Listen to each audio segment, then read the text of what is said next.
Hello, and welcome to another episode of the Philly Phone Book, a podcast archive. I am your host, Gideon Caro McDonald, and our special guest today is a local improviser, comedian, producer, and Dungeons & Dragons enthusiast. You may have seen her with improv troupes such as ChitChat, Swear Jar, and Bird Hands, as well as her recent appearances at SideQuest Theater in Astro Quest, an unscripted sci-fi adventure, and the Zodiac Tournament. Her indie improv and comedy festival, Swear Jar Jamboree, is back and bigger than ever at the Drake Theater on July 9th through the 12th, where you can catch her alongside a plethora of Philly talent. Welcome to the phone book, Gabi Swain. Oh my God, thank you for having me. What a pleasure and what an introduction. You're welcome. Oh, that's really excellent. You got a lot of stuff to talk about, so... Oh my God, I do. I have so many things going on, and I keep telling the people in my life, like, at some point I won't. Right. And I continuously lie to them. Mm-hmm. Yeah. Somehow, people want to see you in things, and then you have too many things, and then they're like, eh.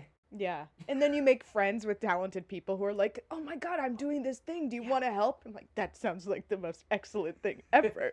And then now I'm doing everybody's things and my things. And then because you're doing so many things, you can't see the things that you're not involved in. Oh my God. Seeing other people's things when you do things. The curse that this is. It's really hard. It's so tough. Hardest job in the world, I think. Is not being able to go to other people's shows because I'm in a show that you're night. In a show, yeah, exactly. No, truly. Yeah. My friend is having a birthday party that is a surprise, but I can say that right now in this moment because it's happening very soon. Right. And I might not be able to go because I'm in a show. Oh. But I'll show up late. Okay. Fashionably late. Fashionably late. Yes. As part of the surprise or just because? At that point, I feel like it will not be a surprise anymore. Yeah. And I'll just be like, hey. I'm here too. Oh, well, lovely. See, we already have so much in common. Oh, yes. We have the same struggle. Truly. But welcome to the show, Gabi. It is lovely to meet you proper. Yes. We've crossed paths. We've been in the same circles. But it's exciting to deep dive into what you do. Before we get started, I would love to give you the floor and give us a little bit of an introduction, who you are and what you do. Yeah, happily. So, as you said, I'm deeply involved in the improv community in Philadelphia. Mm-hmm. I didn't start here. I actually started doing improv in Harrisburg, Pennsylvania. Shout out Harrisburg. Shout out Harrisburg. Way to be a city that's nearby. And... It was like, I lived directly across the street. I've told this story already, and I will never stop telling it because it entertains me. Good. I lived directly across the street from the Harrisburg Improv Theater, and there it is. And I, was not very friendly with them. Oh. I really, truly had a hard time because they would warm up for musical improv outside before their shows. And I would leave my windows open. I was directly across the street, so then I'm such a curmudgeon. Truly looking back at it, I'm like, hey, girl, get a hobby. hey, sorry people are having fun. Yeah, like, you don't need to Waldorf and Statler out your window. And the way that I did, I would slam my window shut. God. They practiced outside. They warmed up. It's a small theater. Oh, okay. So there isn't like a secondary warm-up space that's very spacious. I see. So they would go warm up in the like alley of grass. There was like a community garden right there. Really cute street. Oh, okay. Really cute street. So it's lovely. It really is lovely, and I'm the problem. Yeah, you've painted it with such a picture. Thank you so much. And I would slam my window shut, and they like, of course, had no idea, never noticed, and they don't care whatsoever. Of course. But then I was drunk cleaning my kitchen, and they were doing an all-day improv festival, and I was like, man, let me go see what this is all about. Let me go poke my nosy nose in here and see what's happening across the street. Yeah. And the quickness with which I was swept away. Somebody did, and I know this person now because I took her improv class later on. Oh, but lovely. Molly Thomas did a show at the Harrisburg Improv Theater where there were 6 seats on the stage, and each seat was a character, and you flip between the seats, and then both people in the team are being those characters because they're so clear. Blew my mind. absolutely yeah. blew my mind. I signed up for classes right then and there. Oh, that's awesome. Absolutely. Wow. So I've been on this journey ever since, like going from city to city to learn new techniques. And For like, sure. for the most part, I'm a long form person. Okay. Okay. Yeah, you didn't ask. That's my improv journey. I was gonna ask. I was gonna ask about it. So you beat me to the punch. Hey? That's. I mean, it's so wonderful Mm-hmm. when improv. When is it good. finds you, too. Right. Yeah. Is when good. it's good. It's like when it's Oh. like, just like. It When a talented immediately person grabs you. Yes. Because then you're like, how did they do it? Because that's the whole thing with improv, is that you want the audience to be like, wait a minute, how did they do that? What do you mean that's not planned? They didn't Huh? script that? What? They made that up on the spot with one word of suggestion? You're kidding. That's wild. My brain doesn't work like that. Good improv is magic, and I'll die on that hill. Yeah. Mm-hmm. It's a fascinating skill. Oh my Like, it's just so, yeah, it's ridiculous. Yes. And that's so lovely that you got to experience it in your hometown and then, Mhm. like, just fall right into it. Oh, head first. Yeah. I am originally from Michigan, so I'll say that. Okay. I know. I've been moving around, and I didn't do anything fun when I lived there. And I didn't do anything fun when I lived in DC. I did nothing fun in these, like, Just jumping areas. around. Just, jobs and stuff for and sure. moving. And But I, in retrospect, now all the cities I've previously lived in have these great improv communities that I completely missed. Had no idea existed. It's too niche. Like, never would have thought of it. Yeah. Now I'm kicking myself. Like, what do you mean? What do you mean I could have done improv in Detroit at Go? Like, that, are you kidding me? Yeah, they're hidden everywhere. Oh! The All over the tragedy. place. The tragedy. And there's been more. They've been Yes. popping up. Improv's becoming a lot more mainstream than it used to be. Oh, brother. But before we get into that, Yes. I would love to know, Mhm. has performance always been something for you? Has that always been an aspect of growing up? Was this a goal for you, or did it truly just become something you stumbled into? Oh, I fear the truth is that theater kid runs so deep in my psyche. There it is. Yeah. Ring the bell. I know. Ring the theater kid bell. Hey, the theater kid alarm is going off. It's Yeah. me. I entered the building. Are you kidding me? I have made an effort with this show Mhm. to unveil the theater kid in everyone. I am so happy to have done this Yeah. so quick within the glad. pod. Right in. I'm just ready to like show truly I'm letting my freak flag fly in this Yes, moment. please. So I also was raised super religious. Okay. I know, love that for me. Those two things definitely go hand in hand. Nearly missed becoming a horse girl. So close. Nearly. Brushed by me. Whoa. I had horse wallpaper, but we were poor, so it wasn't in the cards. No horse school for you. No horse school for me. Unfortunately, I had to do theater instead. Oh God. Right. So I did theater all through like middle school and high school. Yeah, of course. And then after that I was like, what do you mean I can have a job and make money? And forgot how to have fun for like 10 years. Oh, yeah, Right. yeah, for sure. But I was always always the annoying kid. My dad had this camera that he would use for like hunting and fishing trips.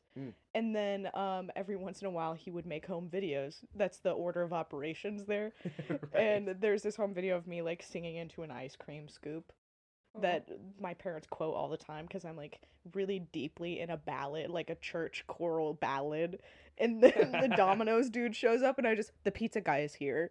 Like singing my heart out I'm 8. Yeah, like, yeah. Whatever. Excellent. Singing my heart out, wearing a formal dress, and then just like fully monotoned, acknowledging Domino's entering into my vicinity like I had a radar for it.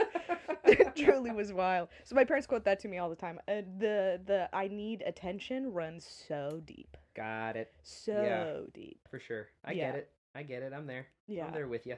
I also imagined before getting into improv, and I don't know if you had the same experience, I imagined that doing bad improv would be more embarrassing than it actually was.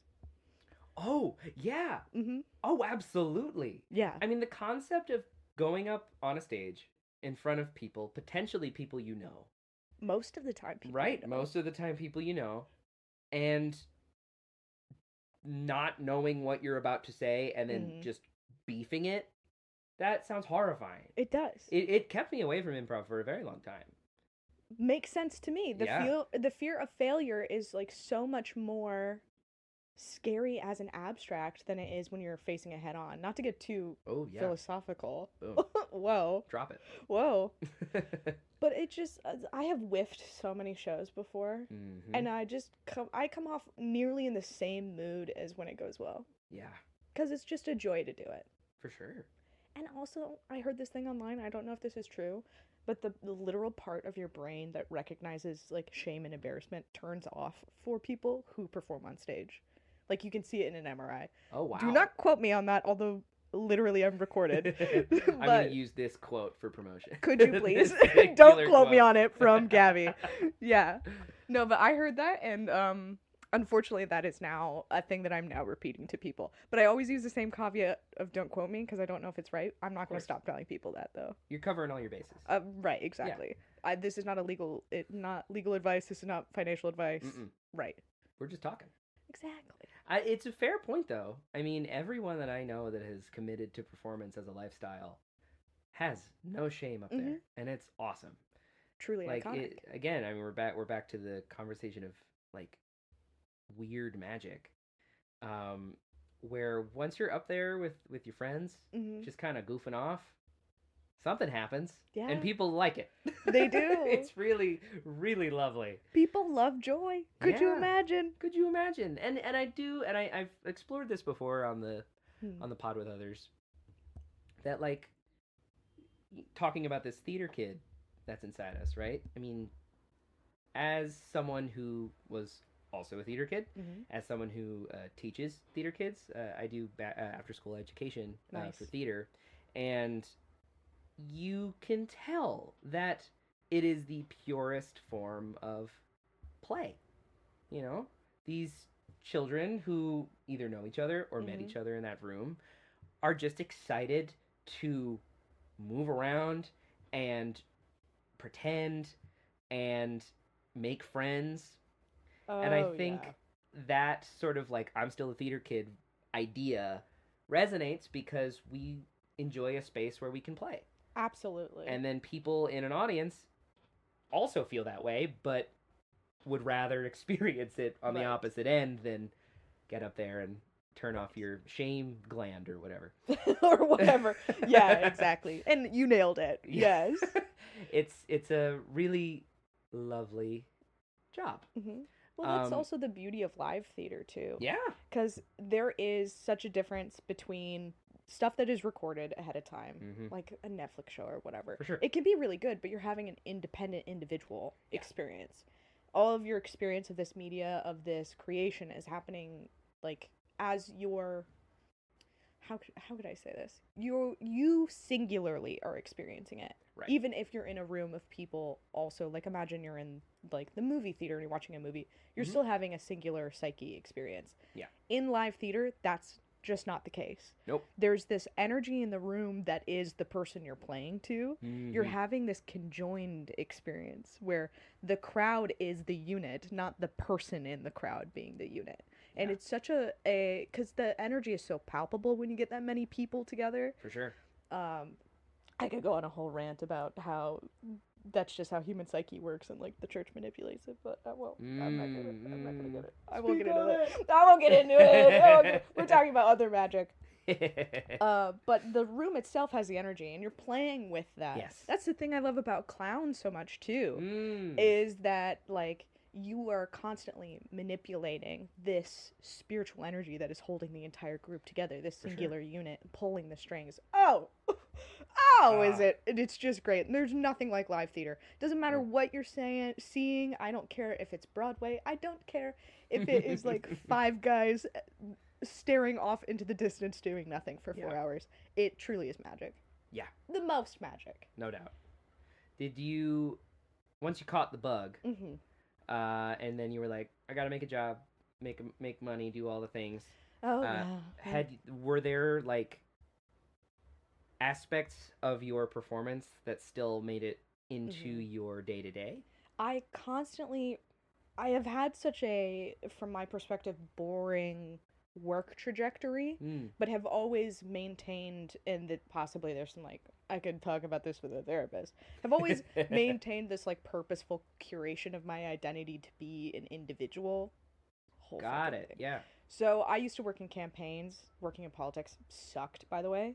And I would dye my hair as bright a color as I possibly could at a desk job. Like, always being a little bit contrarian in these spaces and manipulating people's expectations of me to not be professional with how I looked. For sure. A whole thing I could go into with my therapist, I'm sure.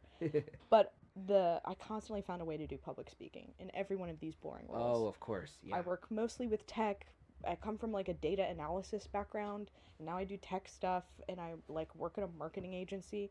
I'm still doing the presentations. I'm doing the, like, quarterly reviews.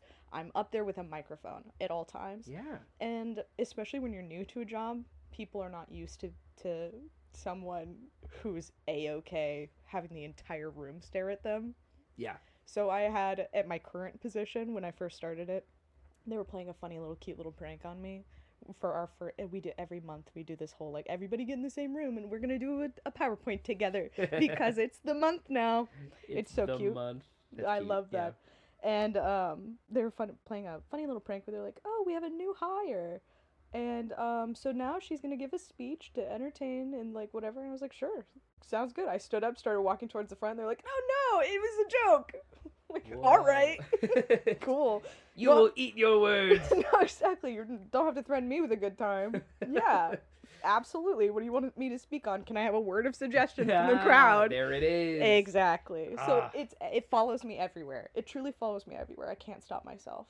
So when you got into, like, improv classes, did it feel like this was the doorway for that, like, outlet that you had been already using? I did not know what a gold mine I had tripped into when I found it. I'm a big D&D person. I can see from the way that your house is decorated. Yes. I'm amongst friends. You are. Right. Welcome in. So then I had heard from Brennan Lee Mulligan, my Lord and Savior. Of course. I had heard from him that improv was a great skill. So when I got into it, I was like, this is going to be a fun skill. And then I think probably 3 classes in, I went, uh-oh. Oh no. Oh, wait a second. I fear this might be my thing. Yeah. So it was a quick climb. Awesome. Yeah. Yeah. Oh, that's great. And it did help my D&D skills. I mean, I was gonna ask, but I figure. Yeah. Like they go hand in hand. With a closeness that I cannot describe. It's fascinating. A dungeon master. Of course. Okay, me as well. That's what happens. That's what how happens. They get you. Here we are. I posted on Reddit once. I was like in LFG. Like, how do I find it? I want a DM, because that's where I found all my games. I was like, I want a DM who, like, runs a game like this, whatever. And, like, what do I do?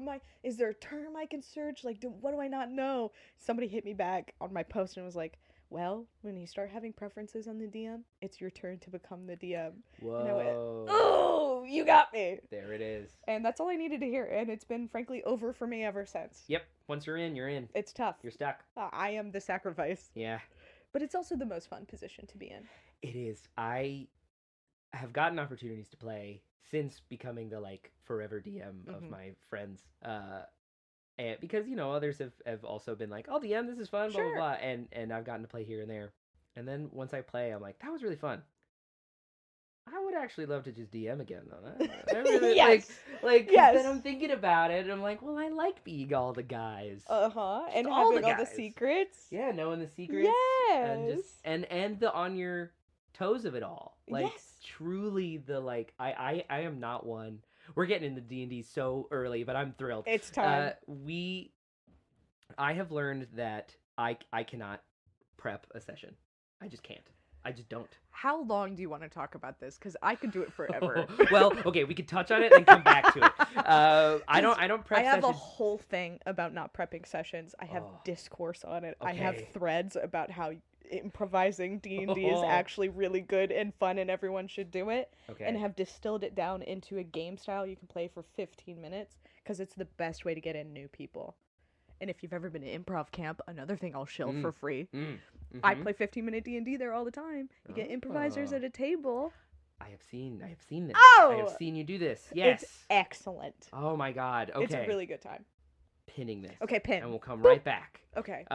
Because now I'm thrilled. I was thrilled. I'm even more thrilled. Okay. You have now dipped your toe into the improv world. You're taking classes. You're jumping around place to place from Michigan. How did you end up here in Philadelphia? I love Philly. I love Philly. Hey. It Me got too, me. girl. Me too. I got by Philly. I wasn't supposed to like stay here. Okay. So I was living in Harrisburg. I didn't have a job. And then I got a new job that was remote. I was like, oh, my lease is coming to an end. And I can kind of live wherever I want. And my very best friend in the whole wide world, who I met on Twitter when we were 16, when it was Twitter, back in my day. Oh, for sure. Oh! And she lived in Philly.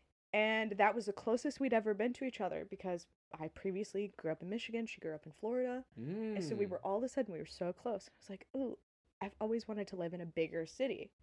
And I'd never really gotten the chance to be in the city. I lived in D.C. for like 3 months couch hopping. For sure. And then after that, I'd lived in like satellite areas or the burbs. It's like, get me into a place with tall buildings stacked. Yeah. So for me, it was just like Philly's the closest major city. And then I got here and ooh boy.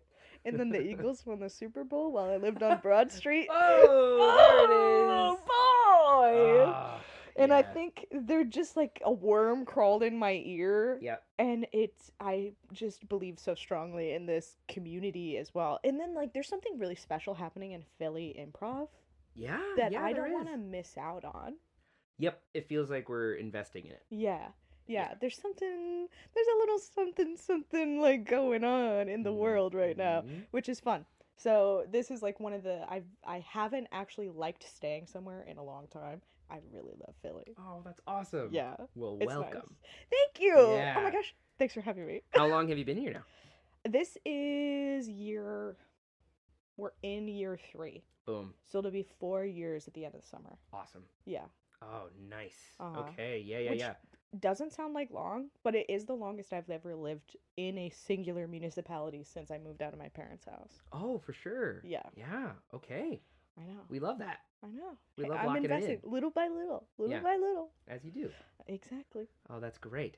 And when you got here, were you like, okay, gotta find where the improv is?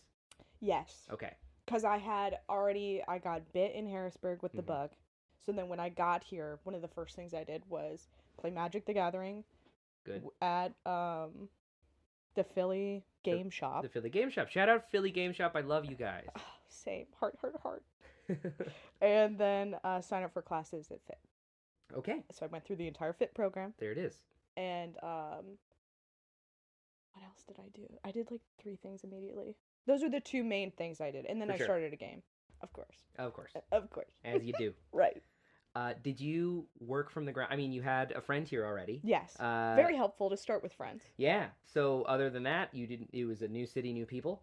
New city, new people. Awesome. And those are my pro tips for making friends. Play Magic the Gathering. Yeah. Go to an improv class. And then start a D&D game. Because I still talk to all of those people that I met through that. You've got such a good point. It truly can't be beat. Mm-hmm. Those are my people. For sure. That's my community. Right, of course. And thankfully they have third spaces still, which is so rare to find. Wow, yeah, good point. Yeah, third spaces for, improv, gaming, they exist. Mm-hmm. And they're really prominent here. Right. They have a really big market. Yeah. In Philadelphia. Oh, 100%. There's so many little game cafes and of the sorts, game shops. Mm-hmm. Yeah. That's such a good point. Yeah, real cheat code. Oh. Absolutely. Yeah, that's amazing. And once you kind of got your footing, you've managed to like, okay, I'm taking classes, I'm doing improv here, I got a game going. During your time in Philadelphia, what has that culture been like for you to like fully steep in? And has there been any lessons that it's taught you? Ooh. I know that this city has its ups and downs for folks. So I'm always Yeah. curious, like, what's a life lesson that it's like kind of either punched in your face or fed to you slowly? Yeah. Oh, well, there's two things I can answer with. There's definitely a life lesson, and then there's like commentary I can make about the scene. For sure. Because I Please. also perform in New York too, so Okay. it's like those are my 2 points of comparison because they happen very much in parallel. The biggest life lesson I'll say, like to the point of not moving around, I didn't realize at my big age, I didn't realize that I had been restarting so many friendships that I forgot about how to invest in them long term. That I had Oh. accidentally built a habit of being like, well, this is temporary. I'll move at some point. We'll go somewhere, and I had not treated my friends with the permanency with which they have actually been in my life, because I had no practice with it, and I had no awareness I was doing it either. So then that's something I've been thinking about a lot recently. Yeah, that's a big Wow. one. I resonate with you on that completely. That is something I've been learning because I grew up here and I've stayed here. I did school here. I did college here. I do my You job probably here. didn't think you were going to. Right, exactly. Yeah. And I just was like, you know what? I really like it and I want to stay. And the people here matter. But a lot of my closer friendships, I had to rebuild when like I was done school, because then it was like, oh, I still want these people in my life, and a lot of them came back to Philly. A lot of these people that have left to do their job or do other things were like, I want to come back. That's or so they sick. need to come back, and so then it's like a reminder, and D&D has taught me this as well, of knowing where your priorities are, from like a mental health standpoint. Like as a creative, as someone who's actively working on like art that is an embodiment of who I want to be and the messages I want to share with people, that is instilled in collaboration. Yeah. And to be good at collaboration, you need to be good at having friends. Yeah. and I'm like, oh, right, this takes so much work. Right. Yeah. And it's good work to do. I enjoy this work. But it is work. But it is and work. you have to choose to do work. You Is do. not some work is an active noun, right? Yeah, it's a thing that you're absolutely. actively engaging in. So yeah, if you don't execute on those items, you're not going to really see the benefit. If you don't reap, you don't sow. Oh, literally. Yeah. It's something that I'm very thankful for now. Especially right now, because I'm just like, yay, community. Oh, uh-huh.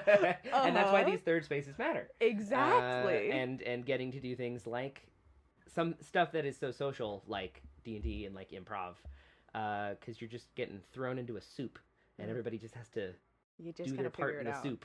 Yeah. And it's like, yeah, okay, we're all here. We're all on the same page. Right. It is nice. It's nice to have a little bit of a regular mixer of people around me. Yeah. I didn't realize how much, especially if you don't have hobbies and hobbies that have like some kind of cyclical nature to it. Like with improv, inherently, I'm hanging out with some of the same people all the time, but I'm always at shows or I'm performing with other people, or there's like improv related events that we're going to. Improv camp, again, can't stop shilling. Then through this shared thing, and I bring up improv camp because that was my like realization while I was there. For sure. It hits so hard to be in a place with people from all over, and the thing that you all have in common is loving to talk to each other and having a good time. The self-selection bias of improv camp is the best thing that has ever happened to me. You rock up and everyone's friendly and funny. That's awesome. Yeah, the hit rate is at 100%. It truly is the most, like, it is so fun. Oh, is it fun. The bits are flying.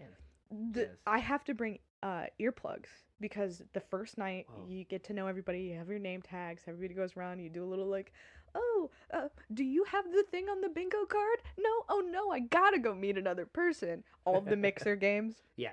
It gets so loud with the joyous chorus of laughter from like 150 improvisers from all over that truly my ears were ringing for the last couple of years. So I have to bring earplugs to make sure that That's crazy. I don't go have ear problems when I get later in life. Yeah. No problems for me. No problems for you. Mm-mm. From all that ruckus joy. No, truly. Like, how dare you have a good time? It hurts my ears. Back But to that it door. is so loud. Back to that window closing. But I'm on the outside now somehow. Oh, yeah. Right. I don't know. There's a metaphor in there somewhere. Somewhere. Back to the therapist. Indeed. Let me put it on my list. Put it on the list. Yeah. Me leaving therapy today. Yeah. Right before this. That's so fun. Then there's the improv scene. Yes. As well. Please. So I perform a lot in New York. It's great. Everybody there is really talented. Everybody in Philly is really talented. Yeah. These are equal facts. For sure. The thing that is the most different, and this is why I say there's something special happening in Philly, the thing that is most different is that New York, given that it is in and of itself an institution, right, the community is also very institutional. There's a lot of nice indie teams. Everybody's awesome. Like, you don't really get too bad of the feeling of clout chasiness, which is what I hear LA feels like. Don't know. Have not engaged. Yeah, me neither, but I've heard it. Right.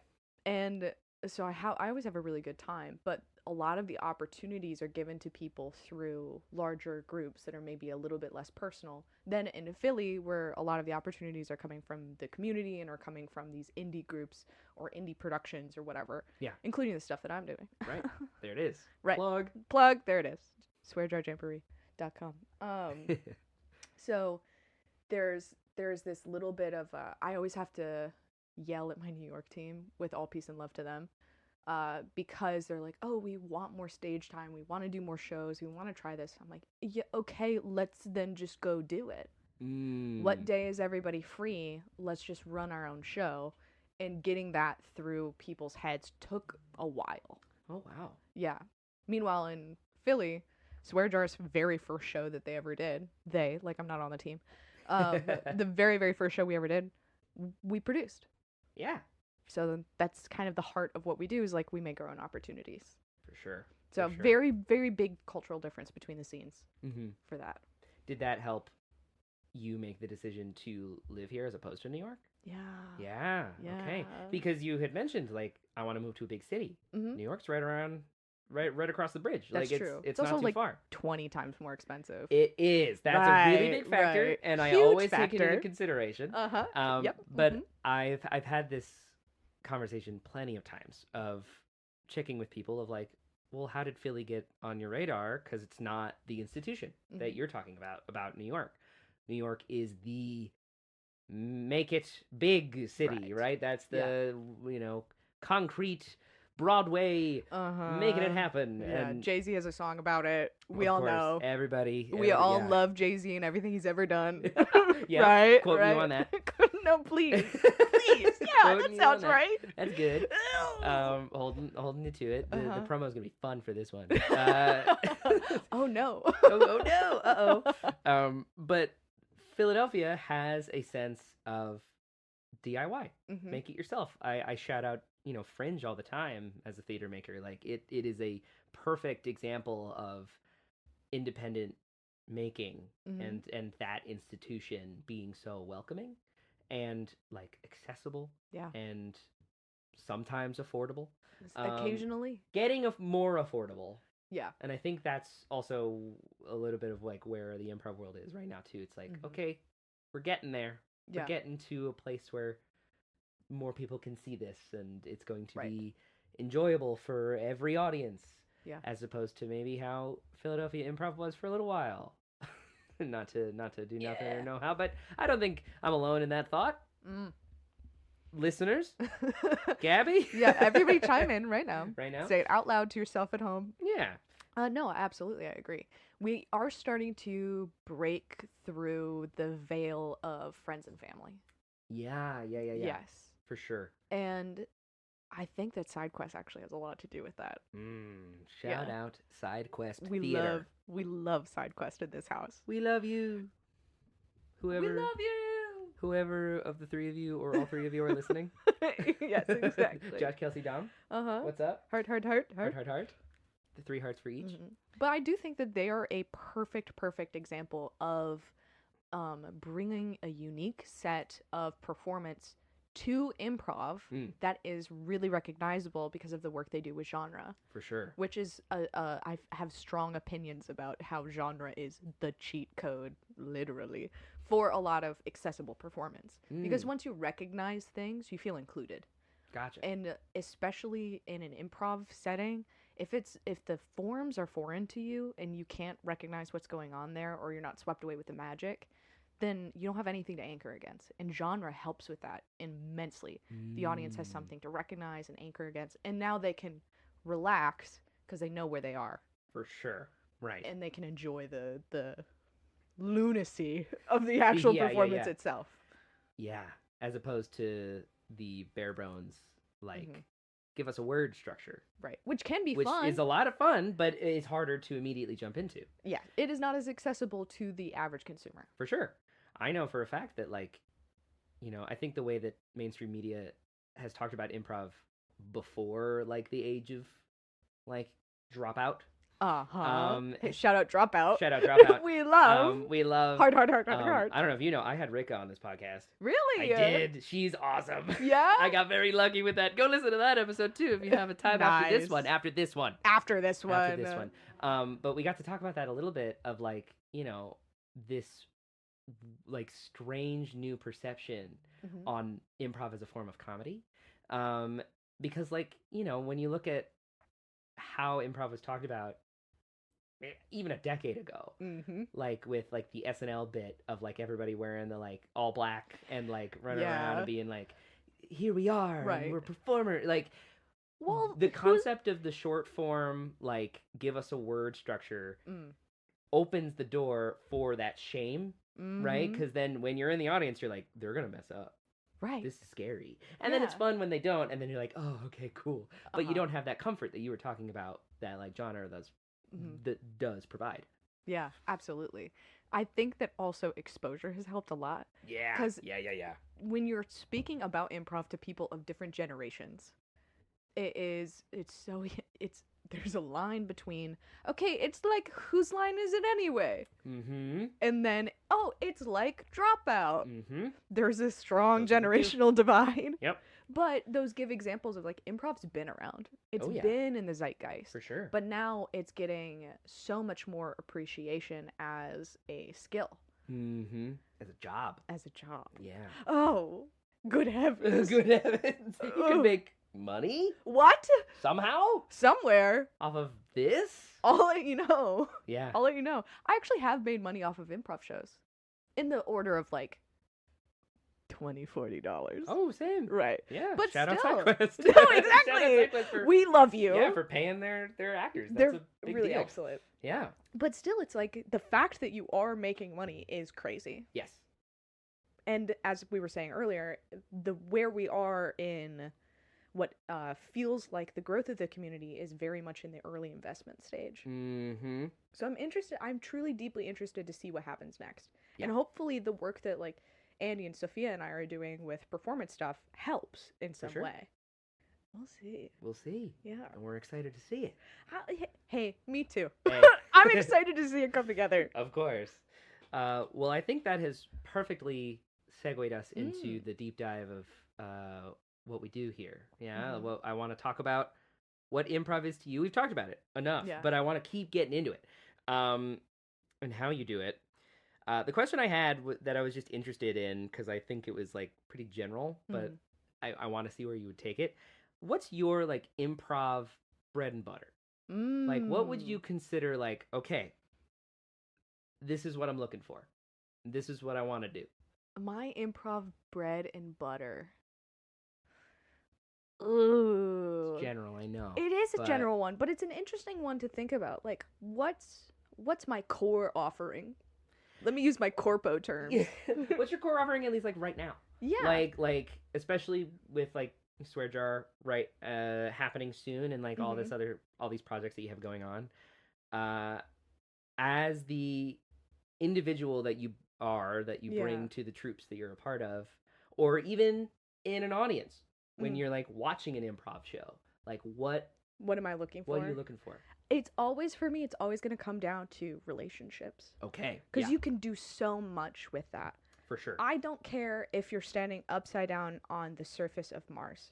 Like, I don't care what the premise is. None of my business. Yep. But I want to know that you and your cohorts, your compadres, whoever you're up on stage with, are having such a good time together. I want to know that you clearly understand my character is, your character is, we together are. That is the only thing that I care about.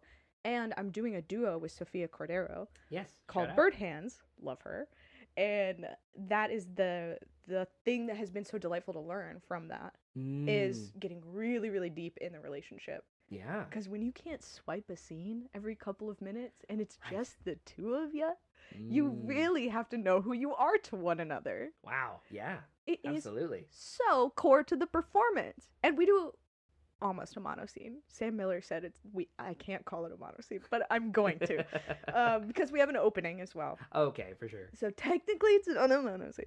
But we're up there, 10-15 minutes, just the two of us interacting in space. Same characters. Same characters. Same stitch. Sometimes we'll have one of us will step out as a new character, and then guess what? They leave, and you go back to the same characters. What'd you think of that? Truly. You see that guy we just met? Yes. Yeah. Yeah. Ghosting, of course. That's Ghosting, what we yeah. do. Add an additional character as needed. Mm-hmm. But that's the extent. Like, you're really playing with the same kind of base off of reality the entire time. Yeah. Yeah. So the way that has rewired my brain is crazy. But I will say we were heavily inspired, and a team that does it really, really well in Philly, to the point of there's so many talented people here, is Barco. I mean, they do such a great long scene, deep relationship building. The object work is so good. That is something I'm bad at that always stands out to me. Always stands out to me. People who have good object work. Like, I hate to pick on Sam, but unfortunately I'm going to. He, at this one show, we were at Steel Stacks. He, in the background, was like filling a small glass to the brim with liquor because his character was just over it. And like, is not in the spotlight, right? The spotlight had moved over to the other two people on stage. It's background bit. Truly, in the background. And he's like filling it to the brim and then gingerly walking across the stage so it doesn't spill.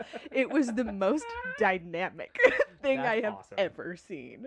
And that's such a fun little bit for the audience to like notice in the background. Yes. You're filling the world. What a delight. That's great. Yeah, object work is wild. It is a hard thing to drill into your brain. Yeah. Hey, shout out mimes.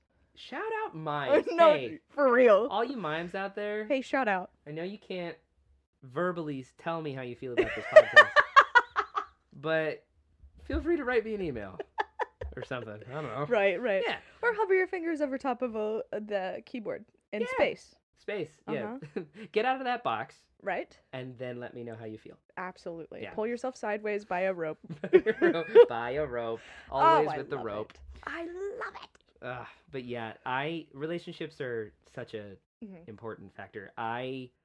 Nothing irks me more if I'm like playing in a scene or I'm watching a show and we're like 8 minutes in, we're like hefty into the scene, right? And then they're like, wait, Roberta. And it's like, that's the first time we heard the name. Right. I'm like, oh. It breaks my immersion. Come on. Yeah. We could have gotten who these people were so early on.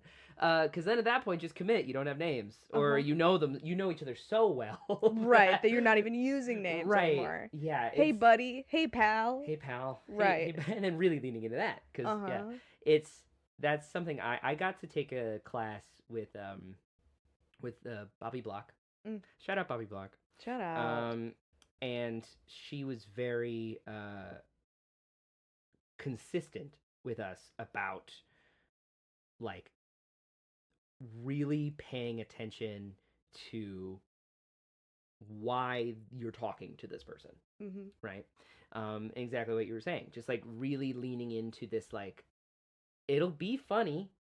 Like, don't worry about it being funny. Just, it'll happen if you trust each other. Of course. And the skill. The bit that the audience is going to take from this is that these are real people. Absolutely. Yeah.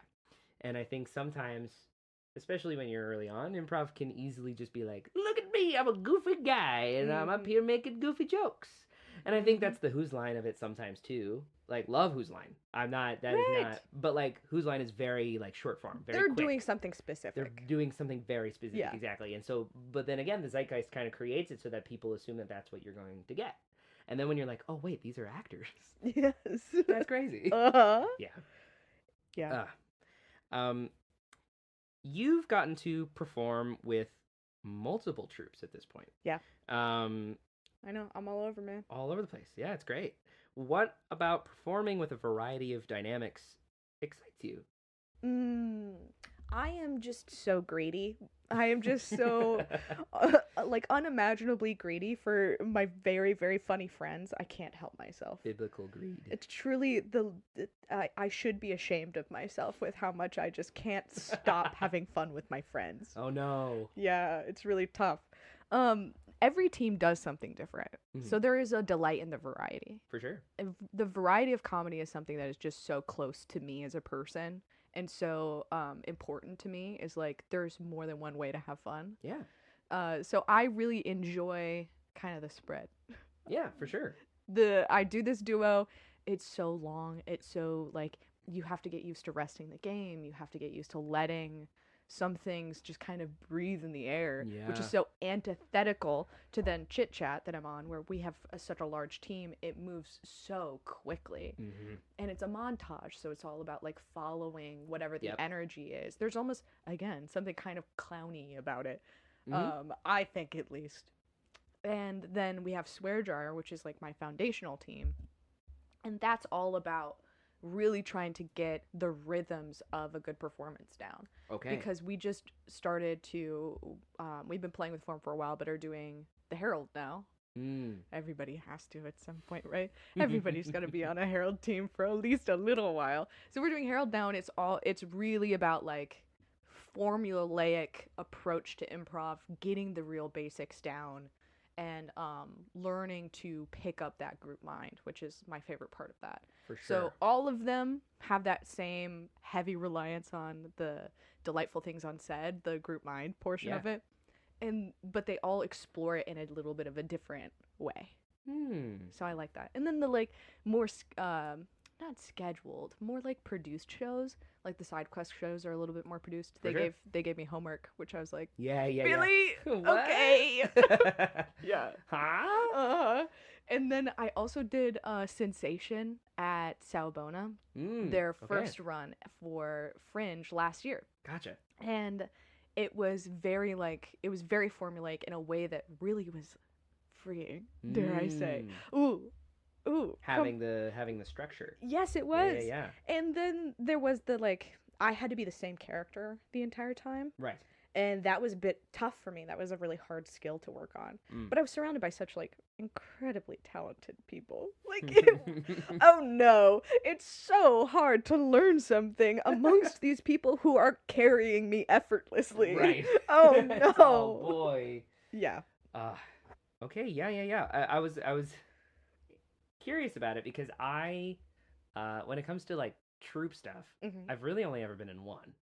Because like we started at college and like we've changed people, but the core of us have been the same. Swear Jar has grown. Yeah. That is not an unusual thing. Right, it happens. And I've done more structured things. I've joined other casts of shows and stuff, but the act of joining a troupe inherently feels, and lack of a better term, like intimate. You know, because it's like, okay, you're committing yourself to this body of people that are going to tell a new story every single time. And to me, it's like my first thought, especially after seeing like, you know, the multiple groups that you have active right now, active at the same time, even like, why not stick to one? Why not stick to one once you have the why not once you have the form figured out? The biblical greed that courses through my soul. And I absolutely understand that. And I agree with you. I just have more fear than you do. Oh, okay. Yeah. I think that is my one fatal flaw is I have no fear. Oh, that's awesome. No, well. Okay, wait. So you straight up don't? Well, I fear some things, like my own mortality. Okay, fair. Right. But I don't fear failure. Okay. I don't mind freaking it up. Yeah. Oop, record scratch. Oop. Yeah, right. I don't mind messing it up crazy style. That's awesome. Yeah. Just Some things across will the work board? out. Yeah, in Yeah. some ways. There Yeah. are things that I'm not interested in introducing risk to, like my job that pays my bills. Yes. No, Which of is course. also not necessarily true. I am difficult to employ, historically. So, but I just am. I think that in a workplace, I would call it being ambitious. But yeah, hell yeah. if no one's gonna tell me no, I'm gonna keep going under whatever the route is. Which is Mhm. how Jamboree went from a birthday to now a 4-day festival across multiple venues. Look at that. Hey, whoops, huh? What? Huh? What? How'd I get here? Nobody told me no. That's what happened. Nobody And told you now no. here I am. Mm. So it's a real problem, but it also has been a solution. So I don't feel that bad. I don't think you should. Okay, thanks. Yeah. And now, guess what? One less therapy trip. Thank you so much for that. Yeah. One less thing I have to take back. You are welcome. That'll be Mhm. $30. Oh, No. you drive a bargain. All right. All I don't know. Improv. Not improv. Therapy. Mm. Therapy. Improv. One of the Therapy's same. expensive. They are. Yeah. It is expensive, but oh well. Yeah. Take care of your mental health. That can take many forms. It should. Mm-hmm. It should, and that's all I have to say on that. Well, thank you so much. Thank you for your contribution. Of course, thank you. Thank you for your No, thank you. contribution. We're never moving on. We're stuck. We're stuck on the bit. We're doing Oh it. no! Uh-oh. Somebody get the sand. My wheels are spinning on this bit. Oh boy! Oh boy! Oh boy! Good. Yes. No, I absolutely agree. I think the excitement of like different form, different Mhm. people, finding new languages with said people, like that Yes. is so thrilling. You said you stick to long form primarily. Most of the time, yeah. Yeah. But I've done some guest spots recently with my friends down in Richmond, Virginia, and they do mostly short form. Okay. So that was actually a shocking challenge for me For sure. because I forgot the first couple of scenes that you got like 30 seconds and then you're done. Yeah, you're done. It's over. Short form is difficult. It Yeah, is, especially when you're not actually quite hard. repping it as Yeah. often as short Yeah. form people do. but it was a hot audience, so it ended up being very easy to have fun, For sure. and that's what it Yeah, comes yeah. down to. It does. Yeah. Yeah. Is there a reason why you like sticking to long form?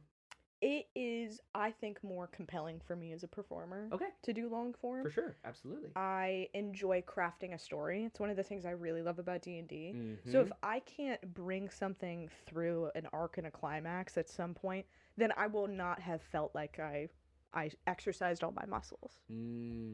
Mm-hmm. Is that why more structured or like formulaic shows take like AstroQuest at SideQuest, for example, was, in your words, like freeing? Yeah, Yeah. probably. Because the thing that I like about performing was already inherently taken care of. Got it. There Yeah. was, especially for AstroQuest, I don't think that like the shop talk is going to ruin anything for anybody, but it was very formulaic where it was like, the first scene you're doing this in this spot with these props. The second scene you're doing this in this spot with these props. Yep. The third scene you're doing this in this spot with these props. And that, when I first encountered it, because that was my first side quest production, I was like, when do we make stuff up? When does that come in? Wait, so improv? Yeah, exactly. Right. This is an improv show, right? Did I misread that? But it did end up being so freeing to do. Yeah. I remember Yeah. just the vibe after the first night when I saw it all come together, which is so different from theater. Because what I remember from theater is before the first show, you don't have a show. I hope you guys are proud of yourselves. That's me I being my director. I hope you go home Uh-huh. and cry. Yeah. Yeah. The cruelty. High school theater. What's that about? Intense. But then opposite with improv. Going from the last tech rehearsal to the first show was like, oh, okay. And this slaps. There's the show. There it is. I get it now. Yeah. Uh-huh. Yeah. And then, like, again, everybody's so good. Everybody's so, what's the sound? Everybody's so creative. Everybody's so creative. So it just makes it a delight. It makes it real easy on you. Yeah. Mm-hmm. I adore the way that SideQuest has structured these storytelling shows. Like, I'm a cast member for Roleplay, and Josh has had this show for more than like 9 years at this point. Yeah. Like coming up a decade. Yeah. And he just figured this out of like, okay, opening scene, middle scene, end scene. And like that's what you do with improv, but like something about this like world and structure that comes with this style of long form is so comfy. Yeah. Like I'm just like, oh, yeah, I'm being taken care of the whole time. It's so nice. And then it allows you to like really make a big choice. And then like, oh, the formula's got you. Coming right back. And that's so fun to experience, especially with a show that feels like it has a structure but then changes every night despite. Absolutely. Yeah. Which is the delightful part. You're making a promise to the audience with your format. Yep. That is always followed through. But you are also making a promise to the audience that if they come back every single night, they're going to have a unique, exciting experience. Yeah. And that's the thing that, like, really, peace and love to my theater friends. Theater cannot do the same way. No, it can't. It cannot. No. Yeah. Now you're getting a whole other set of exciting stuff. And the production value of things that are, it's nutso. Love that. But there's just something so inherently fun about the inclusion of play as a basis of your comedy. Yeah. When you have a script, I mean, I feel this all the time doing just structured theater work. Like, when you're doing a show, has a script, especially a show that is super well known, right? Because when you go into the acting world, you're signing yourself up for doing plays and musicals that the world has either known for 2 years or 60. Yeah. And so an audience is going in there expecting something specific, where they're like, oh, well, I know Romeo and Juliet. I know Hairspray or whatever. I don't know. That's the first one to come to mind. And so when you see someone mess up, there's no fun there. No fun at all. No, because you're like, oh. Yeah. Oh, no. And, like, sometimes it's enjoyable to, like, see the actors just kind of save it or, like, laugh about it really quick and then move on. But that's just because everyone yearns to see an improv show. I agree. Oh my God. Yes. Yeah. Please. Everybody wants to they just don't know that they want to see an improv show. You want to see funny. That's why crowd work is getting so freaking popular online. Because everybody wants to see a funny person be a funny person. Right. Yes. The best comedians, they trick you into believing they're thinking of these jokes on the spot. What if instead you did something where you thought of the jokes on the spot? Whoa! Whoa! How alien of a concept. And I'm not saying that because I dropped out of stand-up classes. I'm not saying that for that reason at all. Though I have met multiple improvisers who have tried stand-up and are like, I hate this! And then have moved into improv. Like, you're like, that is a form I will never touch again. It has ruined me, and I am happy to be here. Which makes total sense. Right. I mean, yeah, like... I'll probably do an open mic at some point. Yeah. And Sophia has just now gotten into the stand-up scene as well. Okay. And so she's talking me into it. She's talking me into it effectively, I fear. For sure. Right. So long as I can go in and riff, that's really all I care about. I've never considered the crowd work thing as just inherently improv. That's so You're awesome. welcome. Yeah. Well, because I hate the crowd work thing. I mean, I like the crowd work thing, but I hate that that's what all stand-up has become. Right. Or at least a lot of, like, social media stand-up. Like, what stand-up's marketing is crowd work. Yes. Yeah. And all of these comedians that get really big for doing that, when you actually listen to their stand-up, aside from the TikTok clips, you're like, not the same. They're not the same. And then, because you go to the show, and then you're like, they're going to be so funny, and then they only do that for, like, 30 minutes, and then the rest of it is their set, and you're like, oh. Right. I've never seen that part. No, exactly. Oh, I've never seen your practice material before. Ooh. Yeah. And there's also a selection bias, too. Of course. You're probably going to see the clips that are most popular. Yeah. You're not going to see all the clips. Mm-hmm. So, I hate to tell you, the algorithm's not real. No. I hope I'm not the first person to tell you this. No, you're not. But, okay. But it is true. I agree with you. It's just a hard pill to swallow. Yeah, that's all right. With, I guess that brings up another question for me. Like, as someone who is promoting their own work, how do you think social media, or like the way that you have to market these kinds of things, is actively engaging with something that's rotting all of our brains actively? Yeah, Yeah. and like true to the form of art that you want to share with people? That is a tough one. I think that's something we're actively trying to figure out. There's two parts to it. One, I don't love having to engage in social media. It's not good for me as a person. For sure. Yeah. And it used to be true that you had these like supplemental tools for social media where you didn't have to actually be on the platform itself. So TikTok used to have TikTok Studio, where you're not scrolling TikTok, you're just uploading your own stuff and interacting with it. You could still see all the comments and stuff and have full access to any feature you would need to interact with your own community. They don't have that anymore. It now defaults to a scrolling homepage. And I cannot get away from it. So having to market the show has put me back on Instagram, which has not been very good for me as a person. Right. But at least it does give me a reason to sign off in some ways. So I because I'm doing it for a purpose, I am trying to have the negotiation with myself of like, okay, and when that purpose is done, close the app. But it's not an easy thing to do. It's not. No, not at all. So I don't love that. I do think that because I'm running a variety show, it's really, really hard to like give a clear picture.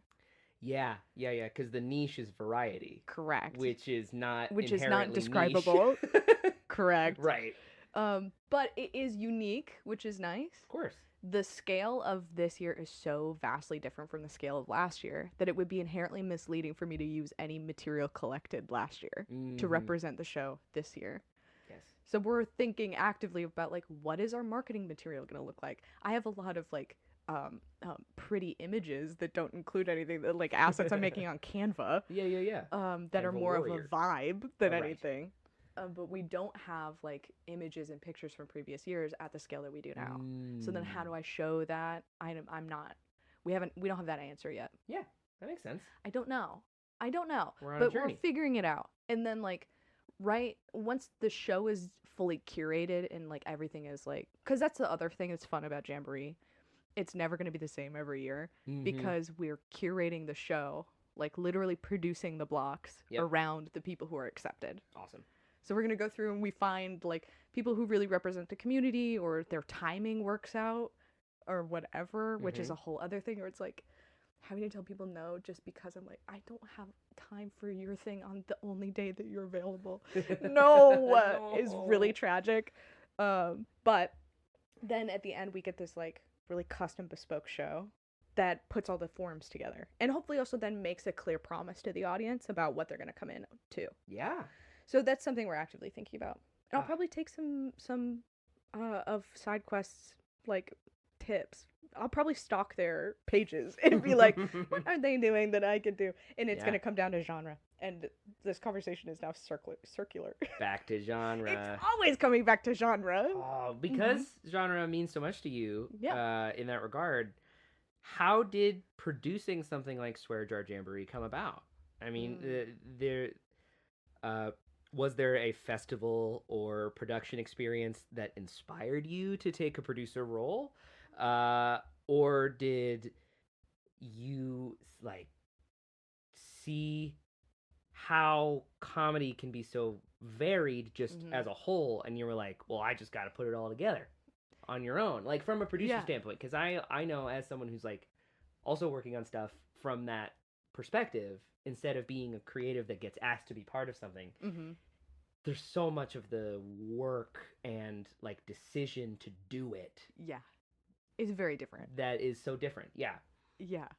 I think with Jamboree, it's still new, which is nice. Yeah. But we do have a specific thing that we're trying to do. And it started as Swear Jar's birthday. So it was going to be the team's first birthday. It was our very first year. And we were just going to do like all day improv because that was fun.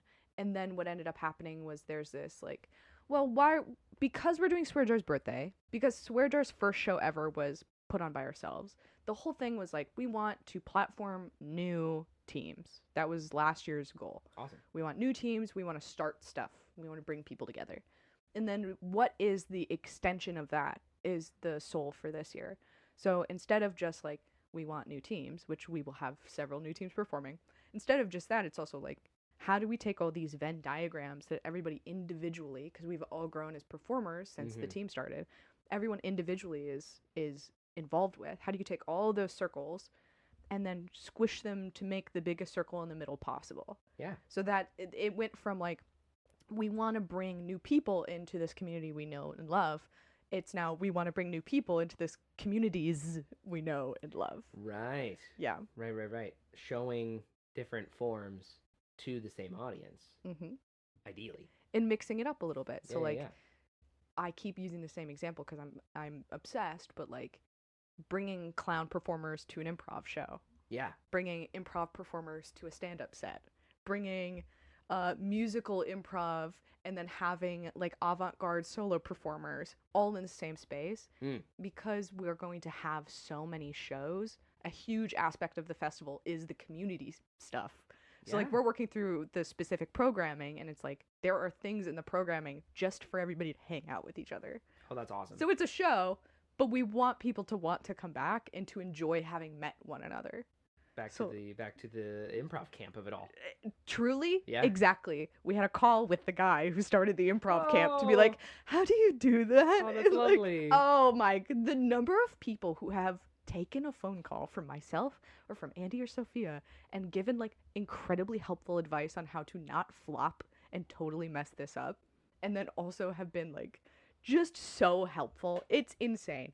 We are so spoiled. We are so spoiled. Everybody's so funny and creative and helpful. Frick. Oh, oh, rats. Oh, shucks. How am I not supposed to do the most? I have all this opportunity in front of me and all these people who believe in me. What am I gonna do? Go home? What am I gonna do? Go home? Yeah. How many acts did you have in the first one? We had 25 acts, I want to say. Amazing. Maybe it was 20. Yeah. Still. Yeah, I think it was 20 unique acts from Baltimore, New York City, Philadelphia, of course. And then we had, last year, did we have Harrisburg? I do not remember. But now we have people from all over. That's so awesome. Yeah. Just the applications alone was Chicago, California, Washington State, Texas had a huge showing. Of course, New York and like we had a couple LA people too. Oh wow. Truly we officially are international because we had someone from Tijuana apply. Whoa. Yes. Wow. So, hey, what? Huh? Was that surprising? Like yes! this outreach that just managed significantly. Wow. I'm shocked to my core. But I'm having a great time. Yeah. Was it, social media presence, word of mouth? Like, are you just... A little bit of both. A little bit of both. And That's then awesome. some extra websites, which have been very helpful. Awesome, So there's some, find festivals near you websites that we posted on. Yeah. And then word of mouth and a couple of, angels out there in the ether shared our stuff on different, community discords. Oh, yeah. Yeah. There so it is. that really helped. And that's a lot where the, Texas people came from. That's so cool. Somehow we have a presence in Austin that I don't quite understand, but I'm stoked. We're here for it. I'm happy about it. Wow. Yeah. So it's been kind of cool. We do ask on the form, where'd you hear about us? And if Facebook is a big one, but most of the time people are coming from, their own individual communities. Yeah. So even if they're sent through social media, and even though we paid for ads, most of the applications are really coming from people who are, suggesting or searching for places to perform. Yeah. And they all come to Philadelphia. As they should. Yes. Oh, that's so awesome. It's really cool. sick. Well, congratulations. Thank you. That's so exciting. I can't wait to see it all come together. and we're gonna forget or mess something up, and then it's gonna be even bigger and cooler next year. So it's just, we had to, because this is now run by an official company that myself and one of my co-conspirators are in. We had to consider what our like long-term plan was gonna look like for business reasons. And the stuff that's coming next year and the year after, oh boy, only getting bigger. I'm stoked. Yeah. That's awesome. And 4 days is, it's significant. that's a solid festival. Yeah. Yeah. I had to take more than a week off of work to make sure that we could get this done. And boom. Yeah. There it is. Yeah, there it is. And the Drake is a great theater. Yes, I am contractually obligated to say it is the Proscenium Theater at the Drake. Yes. Right. There are 2 spaces. The Proscenium. Indeed. So we have the bigger space, which is really cool. Yeah. Because then we don't have to set up like risers or anything like that. It's a gorgeous spot. And a better lobby. Yeah. So we have some treats planned for the lobby for people. Especially because like we have gone to several festivals now for research purposes. Oh, right. For research purposes. Put them in your tax write-off. Of course, exactly. And not having, as we were talking about earlier, not having like a third space for people to chat with each other does change the experience. So that was, it's going to sound silly, one of the specific things that we were looking for was like a good lobby. Makes total sense. Right. Yeah. And also accessibility too. Yep. So the entire venue is accessible. They also have assisted hearing devices that can be used that will be offered as well. That's so awesome. Wow. So that was huge. Yeah. We did Plays and Players last year. Great theater. Yes, Lots of stairs. Lots of stairs. Yes. Yeah. Old city problems. So that was something that we made sure to seek out this year. Yeah. Oh, you nailed it. Proscenium's an excellent spot. I'm really excited. Yeah. Yeah. Yay. Well, plug it real quick. Why don't you? Oh, I would love to. Swear Jar Jamboree is an indie comedy and improv festival that is happening in Philadelphia July 9th through July 12th. We do possibly still have early bird tickets available, but you'll have to check it out by going to swearjarjamboree.com, where you will find those. If you want to follow us on social media and get updates on the process or see the announcements of workshops, we'll have multiple workshops from like VIP level teachers to also community teachers. It's going to be a little bit of a varied offering, could you imagine? We will announce all of those on our Instagram at Swear Jar Jamboree. And if you want to follow along with any of the other projects that I'm doing, you can find me at Gab and Goof. Boom. Yeah. There it is. There it is. Well, that's so exciting. I'm excited to see it. I will make sure to be there. Exciting stuff. We have been back and forth with my troupe to see if we were submitting. We might still be. It's still open at the moment of recording, but we have a lot of stuff going on, but I really wanted to. Yes. Either way, my presence will be there. Good. Good. I'm excited to check out what you guys got cooking. Oh, I couldn't be more stoked to see it all come together, and then also to like, be. This is gonna sound awful. I can't wait to have it be done and finally get to like see the full scale of the finished project. Absolutely. Because it does have a mind of its own. Right. Yes. The festival demands things of me. I am merely a conduit. Yeah. Piloting you. No, truly. We went from space 2 days to 4 days to 2 venues. So it continues to grow. Oh boy. Oh boy. Is there ever a world with Swear Jar that you would somehow work Dungeons and Dragons into this? Yes. Okay. I wanted to ask. We are considering some projects for multiple different groups that I'm in. So on the event space, so like Coin Drop is the production company that I work with that does the events. So Swear Jar Jamboree is from Coin Drop. Coin Drop is considering doing a D&D themed festival. It would be a couple years out. There'll be some other stuff going on. Amazing. But we think that there's like room to have a yearly event within that community, even literally just in Philly. Yeah. I also am working on a D&D podcast right now, hey, which will probably be posted under Tiny Tabletop. Okay, yes. Yes. So on my Instagram, I'll announce when all that stuff is live. Boom. Yes. And then what else? What other D&D stuff? Oh, I am talent in a D&D podcast. I do not know when it's going to go live. Okay. but it's cool. It's in the Eberron setting. I play a monk druid named boy. Aurora, and I was doing some fills recently for it. It's gonna be so good. Oh, that's it's so gonna be so exciting. good. And it's such a labor of love too, so I don't even have any barometer for how long, but oh my god, Yeah. I cannot wait until that's done. Ah, And what else? I'm all over the place. What else? This is the first time in my life I actually am not running a campaign that isn't recorded. really? Yeah. You've always recorded them? No, I'm like, usually I just have my regular schmegular show games. Oh, yes. My games not recorded, just Right. friends, we're just hanging out. I don't have a home game going. Oh. I am running some recorded games. I do not have my own home game happening right now. Oh my And that goodness. is truly desperate. Gabby. I'm in a desperate Gabby, place. I'm so sorry. Thank you so much. I needed that. Yeah. Yeah. Feel sad for me. You should. I am. I mean, hey, I was just magically able to schedule a session for next week. Yes. For this 5-year-long campaign. Congratulations. Thank you. Okay, I see how it is. It's look, we had a weekly game. Weekly. We were very, very lucky. I missed my weekly game. We were very lucky, and then it fell apart so aggressively, but it's still kicking somehow.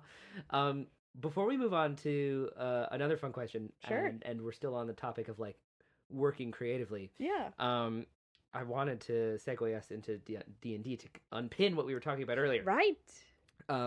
Using your improv brain, someone who has been on stage and performing for crowds of people and rehearsing this muscle that is making shit up. Making shit up, exactly. Yeah. Beep. How beep. Getting to tell a collaborative story at a table.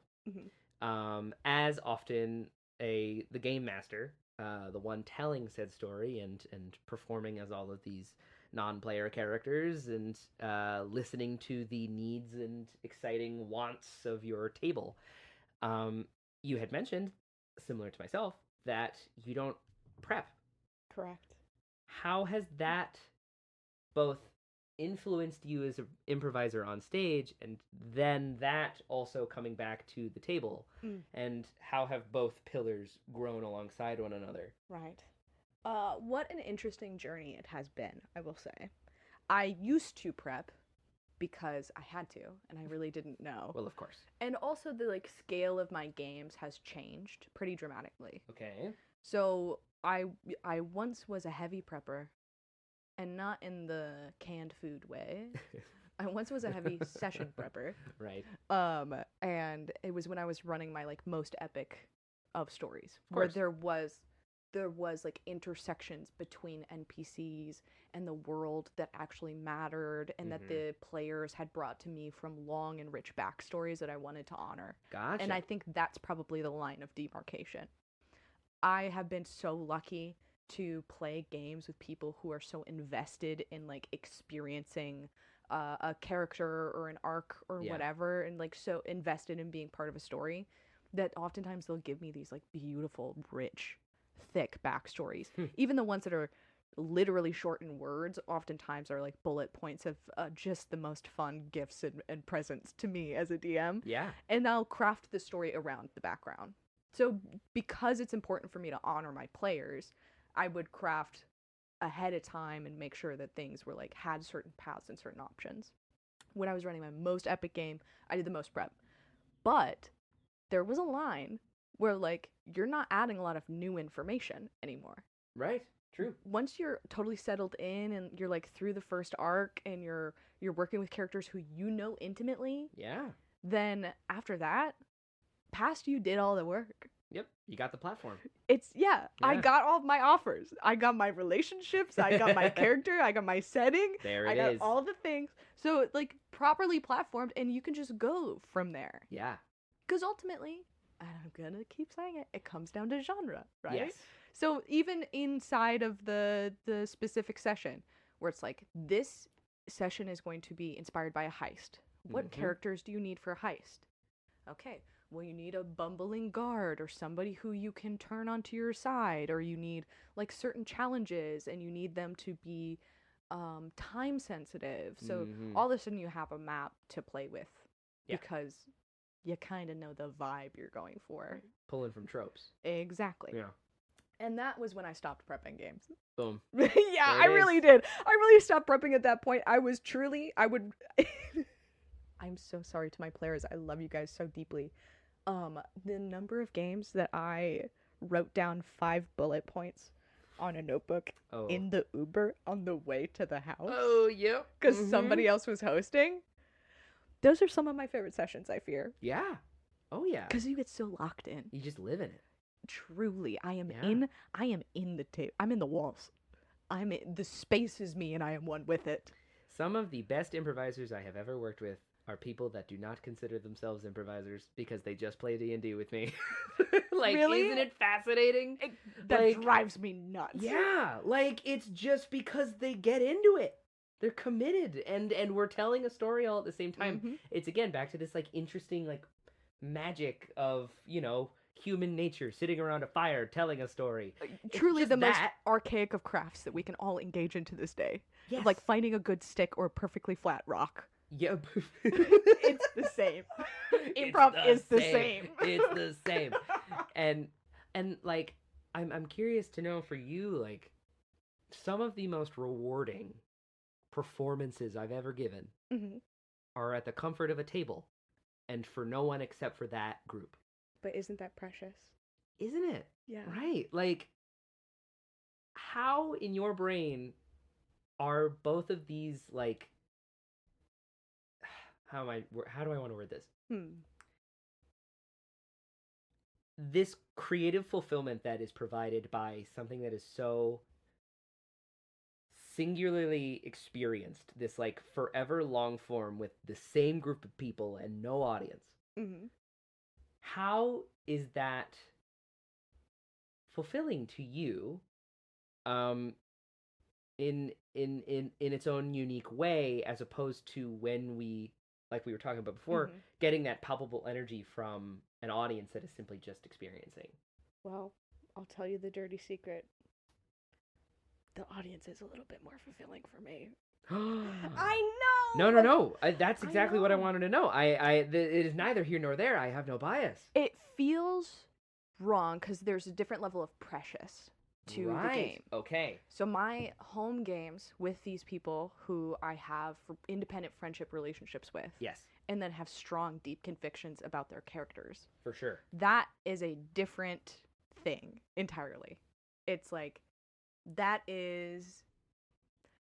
like family game night. Yeah. Right. Absolutely. Where the tradition and the experience of it is the thing that is the most rewarding, in addition to the story that you're telling. But I am a theater kid. Yes. And the energy that you get from a crowd is just like, it's 100 times the energy, because you literally have 100 times the souls in the room with you at the same time. But you will never achieve the like intimate surprise of the table. Yeah. When I run these like shorter games that are like 4 or 5 sessions, and you can really, the only promise that you're making to the audience, being your players at that time, is the like, at some point I'm going to delight you. And then it's done, and then it's over. Boom. That is my favorite way to play D&D. Yeah. Where it's like, okay, I know these characters, you've given me backstories, we're going to exist in this space, and at some point, I am going to give you a gift you didn't expect, and it's going to blow your mind, because you didn't realize I was paying attention when you gave me your backstory. You didn't trust me. Right. That is a drug. Yeah, it is. That's mushrooms. That's mushrooms. That's mushrooms. Quote but it. The stage is very different. You're getting Absolutely. you can't reach that same level of intimacy. Does your lack of fear of failing not come into play when it is something as precious as a tabletop game with your friends? I have way more fear of failure at the tabletop. Yeah. Way more. Yeah. And to the point where it like led to DM burnout for me. Oh, for sure. Yeah. Oh, for sure. Because you're just like, it's so stressful. It's like a weird stress. Especially once you do the thing. And I think I learned some important lessons, which are not everybody's going to have the same approach as me, right? Yeah. Like I'm a different person. I have different expectations. I have different creative needs. I learned the hard lesson that, like, you have to let some things be done when they're done. Right. So I was feeling creatively unfulfilled comparatively from my first epic campaign, that it just, like, the boss battle wasn't what I wanted it to be at the very end, but the story itself was really incredible. So I was like, okay, let me go back in and I'll amp up the battle portions of it so that we can have that satisfaction and I can feel like it's finally done. For sure. Started a second arc. It did not hit the same. I tried to mix up some rules, didn't really communicate them very well for my players. They were rightfully confused about some of it. Rightfully so. Rightfully so, because I changed the expectation without it, like, really appreciating their unique perspectives. Yeah. It is collaborative at the end of the day. Of course it is, yeah. And it ended up fizzling out because I couldn't keep up. Fascinating. Because I actually care about upsetting them. Mm-hmm. But the theater is not the same. Right. It's not the same. There's a different promise and expectation. Which then comes with the weird middle ground of live play, right? I've just started flirting with it. Yeah. For that reason. How has that been? I seek to fill a zone that I don't think exists right now, but I don't know for sure, in a really saturated market. That's my, like, totally unattached view. And I think that presents some interesting challenges. But thinking about the audience and what they'll see of a finished product is exciting. Yes, that's true. The curse of an artist, not that I'm gonna I guess I will, but, like, there's also this whole thing where, like, improvisers won't call themselves comedians, and I'm trying to not be that person. Oh, for sure. Where I'll call myself a comedian because I'm funny professionally. That's true, yeah. Right. So I'm not gonna do the same thing by not calling myself an artist. Whatever. What was the rant I was just gonna go on? Live play. Play. Yeah, because the audience is gonna get a finished product. Yeah. That has 2 layers of influence from me. Where I originally took the players on a journey, so then they get to experience that from the player's perspective, but now it's gonna be edited. Right. And there'll be additional material added, and it will have a voiceover, or it'll have whatever, or I'll be yet again manipulating the audience through the perspective of the experience of the player. So that thought process has been really interesting. Yeah. And the side tangent I'll go down is, like, the curse of an artist is that when you start getting into a new skill set, your taste is almost always ahead of your skill. So, like, that's how growth happens. Yeah. What I like and what I see, I don't have the skills to accomplish yet because I'm just starting out. Oh. So video editing is not necessarily in my wheelhouse. Right. I'm kind of starting it now. So what I want to deliver may end up being a far departure from what I'm capable of delivering. And that tortures me endlessly. Yeah. I mean, especially when we have these giants in the industry, like, oh yeah, Dimension doing 20 things amazing style. Critical Role, yeah. Yeah. I don't seek to compete with them, well, and I course. think that helps. Yeah, those are the inspirations. Those are the. But that is where I take my inspiration from. Right. So I'm never gonna be a D20 sized production. I don't have the time on this earth. I don't think. Hey, never say never. Yeah, that's fair. That's all I'll say. Never say never. That's fair. But certainly because that inspires me, there's, like, where do you leave aspiration and end up justifying procrastination? Where's that line? Ooh. Wow. You spoke directly to my soul there, Gabby. Sorry. No, but thank you. Hey, here's $30. Oh, yes. Yes. Wow. Okay. No, that's such a good point. Yeah, because I've even, not to add on to this, but, like, Please.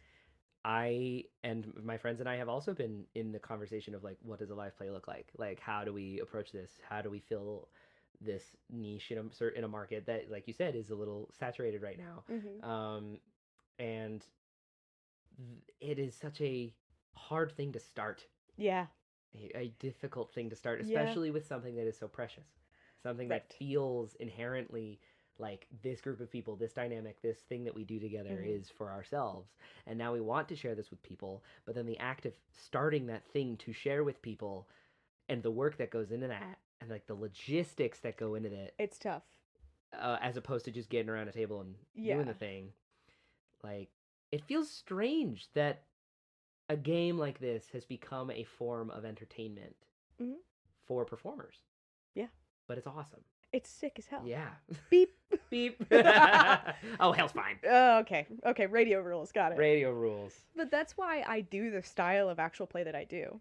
I don't plan it. Yeah. And that's the thing. That's the journey I'm taking the audience on, is the process of me not planning it. That long form improv. Exactly. Boom. So I do straight to camera interviews between the phases. We record session 0, not the safety talk, but like everything else. The players make their own characters on the spot. We make rules for the game on the spot, usually heavily inspired by something. So like my last game was heavily inspired by kids on bikes. For sure. And then we build the world on the spot. Wow. I give them, before the game, I give them a prompt, so I know what the major challenge is, but that's all I'm going in with, is like a 3-sentence adventure pitch. Whoa. Then I get all of that information from them, go into a dark room by myself, and speak to a camera alone while everyone else is eating lunch together. Being like, this is what I think I'm gonna do, and like, somebody said this, and this can be that, and like, here's what I think is gonna happen. Yeah. Then we actually play the game. Oh my goodness. Mm-hmm. Doesn't that sound fun? That sounds awesome. Have you ever heard of an actual play from the DM's perspective? No. Exactly. Gabby, that's sick as hell. Thank you. Gabby! So that's what I'm working on right now. This is the tiny tabletop? Mm-hmm. Oh, goodness. Uh-huh. Well, that's exciting. Isn't that fun? This is the 15 minutes one. 15-minute D&D is its own property within. Wow. Yeah. 15-minute D&D literally is just like, do you want to learn how to play D&D? Right. You have 15 minutes? Well, let's do it. And I go. have a thread on Threads about, like, here's how you do it. Hey. And it's like, you need a genre, a character. Could you imagine? A genre. Right, A genre, a character, a challenge, and a check. Mm-hmm. That's all that you need. Because it sets up the expectation so that people don't have to use their brains too hard. For sure. Then you figure out who's around the table, and then you have them do something, and it doesn't matter what the check is. If you have a D20, roll a D20. If you have a bottle, flip a bottle. If you have a coin, Right. flip a coin. I don't care. You just have to introduce some randomness and the possibility of failure. Yeah, chance. Yeah. Exactly. Wow. And then you come up with a conclusion. Usually it's a vignette, because 15 minutes is not a lot of time. Mm-mm. You do a little vignette that's like, what happens with them next? Now it feels like it's in a real world that has a before and it has an after. Wow. And then that's it. I'm sold. Isn't it sick? That's brilliant. I have That's such a super good fun. time. That's so great. Last time I played, I had a table full of children. Oh, boy! I had a great time. Dungeon mastering for children is so fun. It is a blast. Yeah. Yep. It is Yep. a blast. Mm-hmm. I loved it. And these boys were so, like, into it. Yeah. They just needed, like, a little bit of permission at the top. For sure. And then after that, like, I was making these kids. We were at a convention, so they had, like, foam swords. Sick. Rad. So rad, so cool. And I was making these kids, I was like, okay, show me how you hit this guy. Maybe I'll give you advantage. Oh, so they're fun. running around doing flips. Yeah. Oh, I had a great time. We went so long. The game went so long. Yeah. To like 40 minutes. That's what happens. But they were having so much fun, and I was having so much fun. Yeah.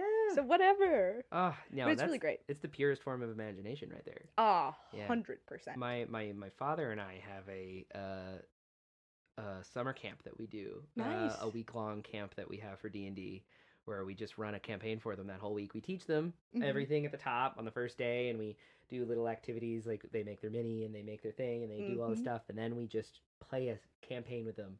That is really excellent. And it is so lovely because you get to experience, like we were talking about before, this innate desire to play with, like, the freedom of, like, free will, I guess. Like, the concept of free will. Yeah, you can make a in- big swing. Right. Do whatever you want. Being invited into a space where you have free will, really. Yes. In a world with consequences. But it's safe. But it's safe. Because it exists between us. Exactly. It exists between us. It doesn't exist around us. It's so fun. It is so fun. And it's like, I can't imagine, like, I do want to have kids someday, you know, if the globe doesn't burn. Right. Of No course. worries. Hey. Hey. So hey. true. Exactly. So true. And that's what we say. And I can't imagine not playing a D&D game with them. Because when you're a kid, you really do exist in other people's world. you are somewhat the property of your parents legally. Hey, yeah, true. So when do you get practice in consequences in a safe way? You really don't. It to me is so clearly a strong parenting tool. I'm shocked more people don't play like Sunday night game night is a campaign. For sure. It just is. It feels so clear cut to me as an excellent tool for that. And I know people use D&D for therapy a lot too. Yes, I did a whole paper about that once. Really? I did. Yeah.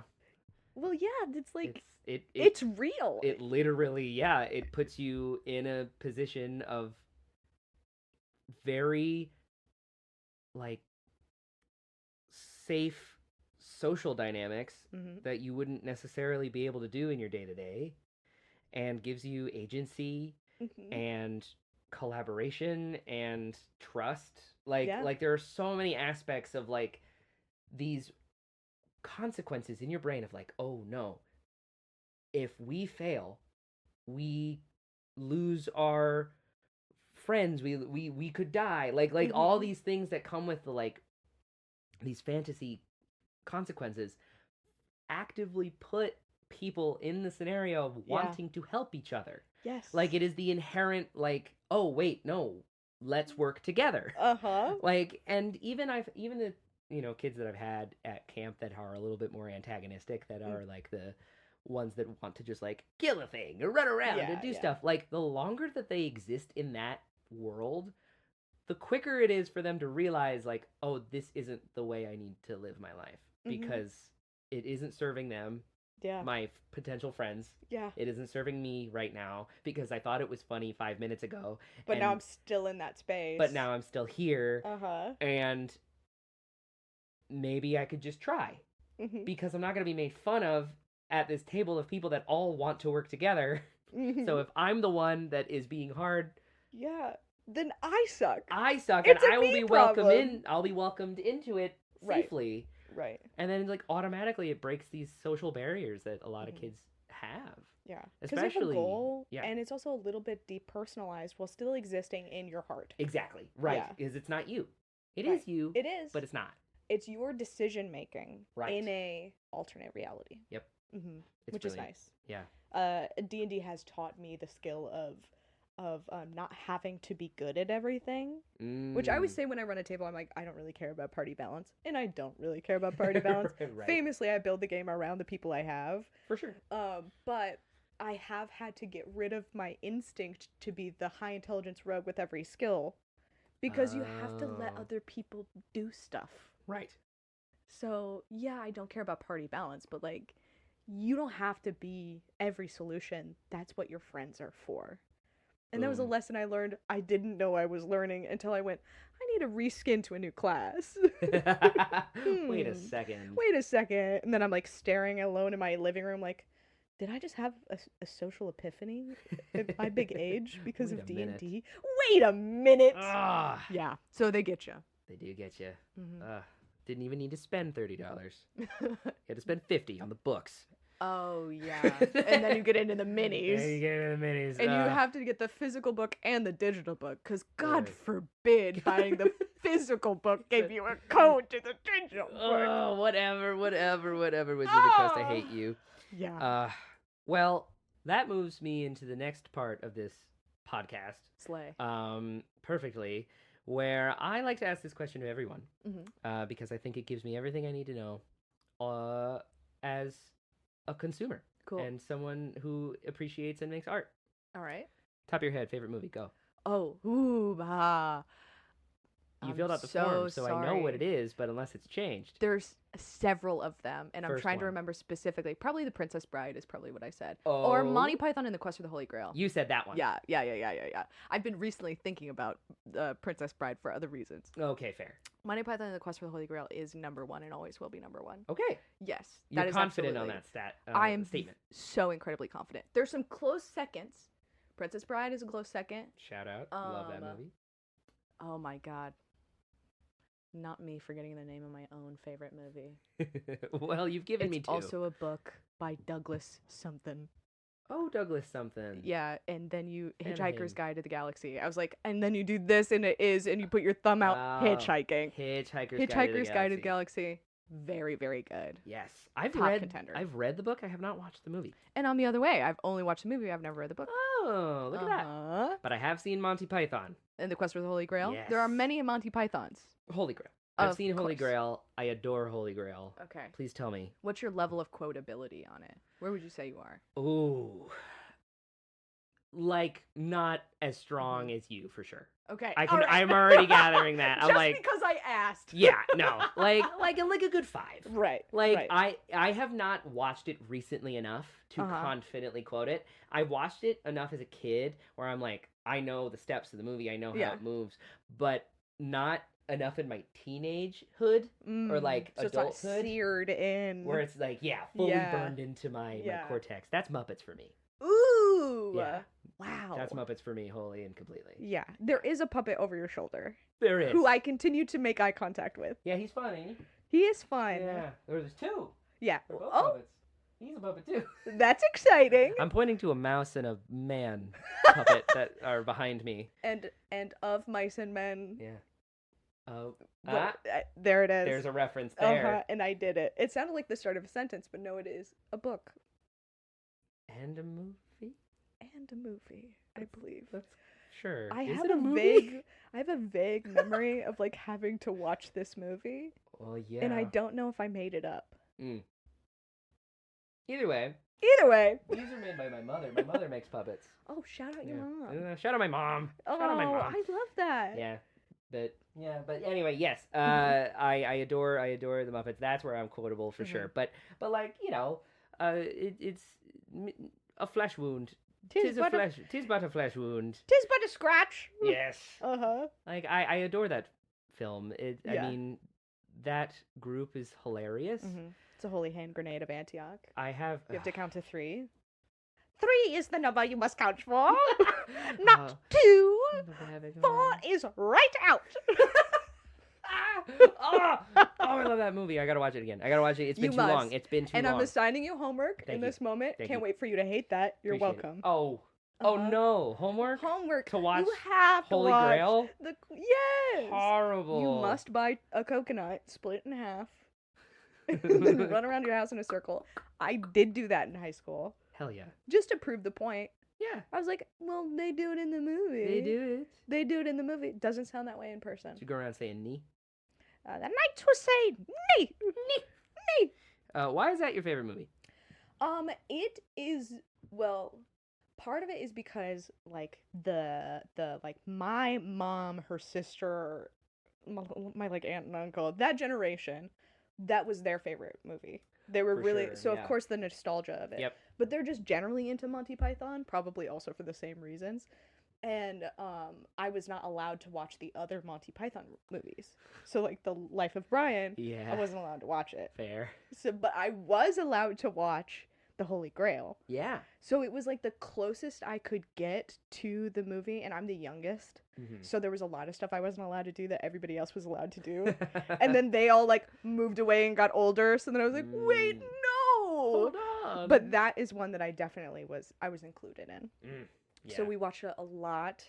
And it was like one of the few movies that my extended family, all of the generations, got entertained by. Yeah. Yeah. For sure. Well, my dad particularly was always trying to get us to watch The Lion King because that's his favorite. So that's another. Funny. It's another one. I don't know why. Yeah. Whatever. Steve, super into The Lion King.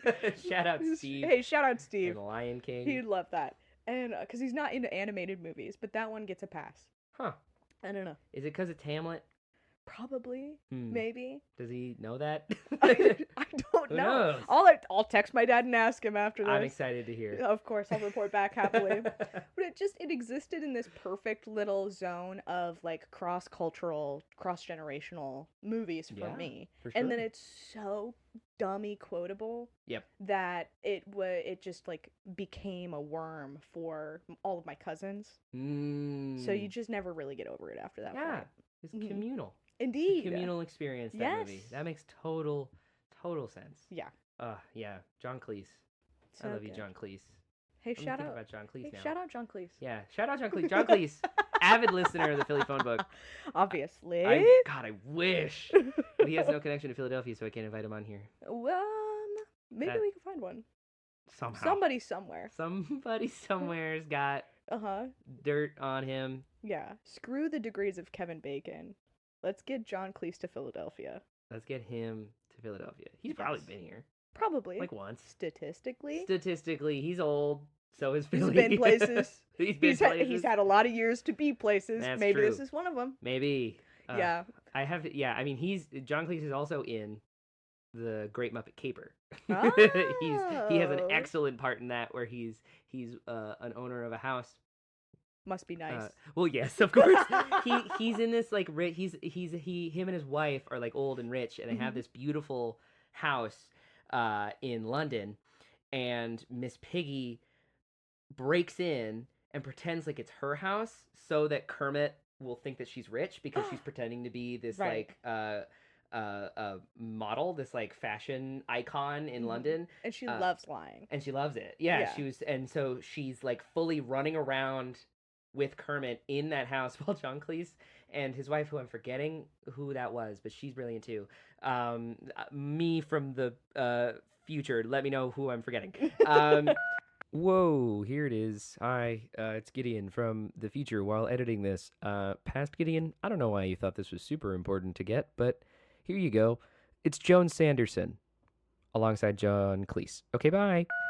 John Cleese is just like, dear, did you see that pig running by? Like, it's just this consistent joke. So posh. Of him walking through the house, like, being confused by Muppets in his home in the perfect John Cleese way. So good. Yeah, and then I watched Holy Girl after that. And I was like, oh! That's that guy from the Muppets movie! Yeah. That's excellent. And they came out not too long from each other.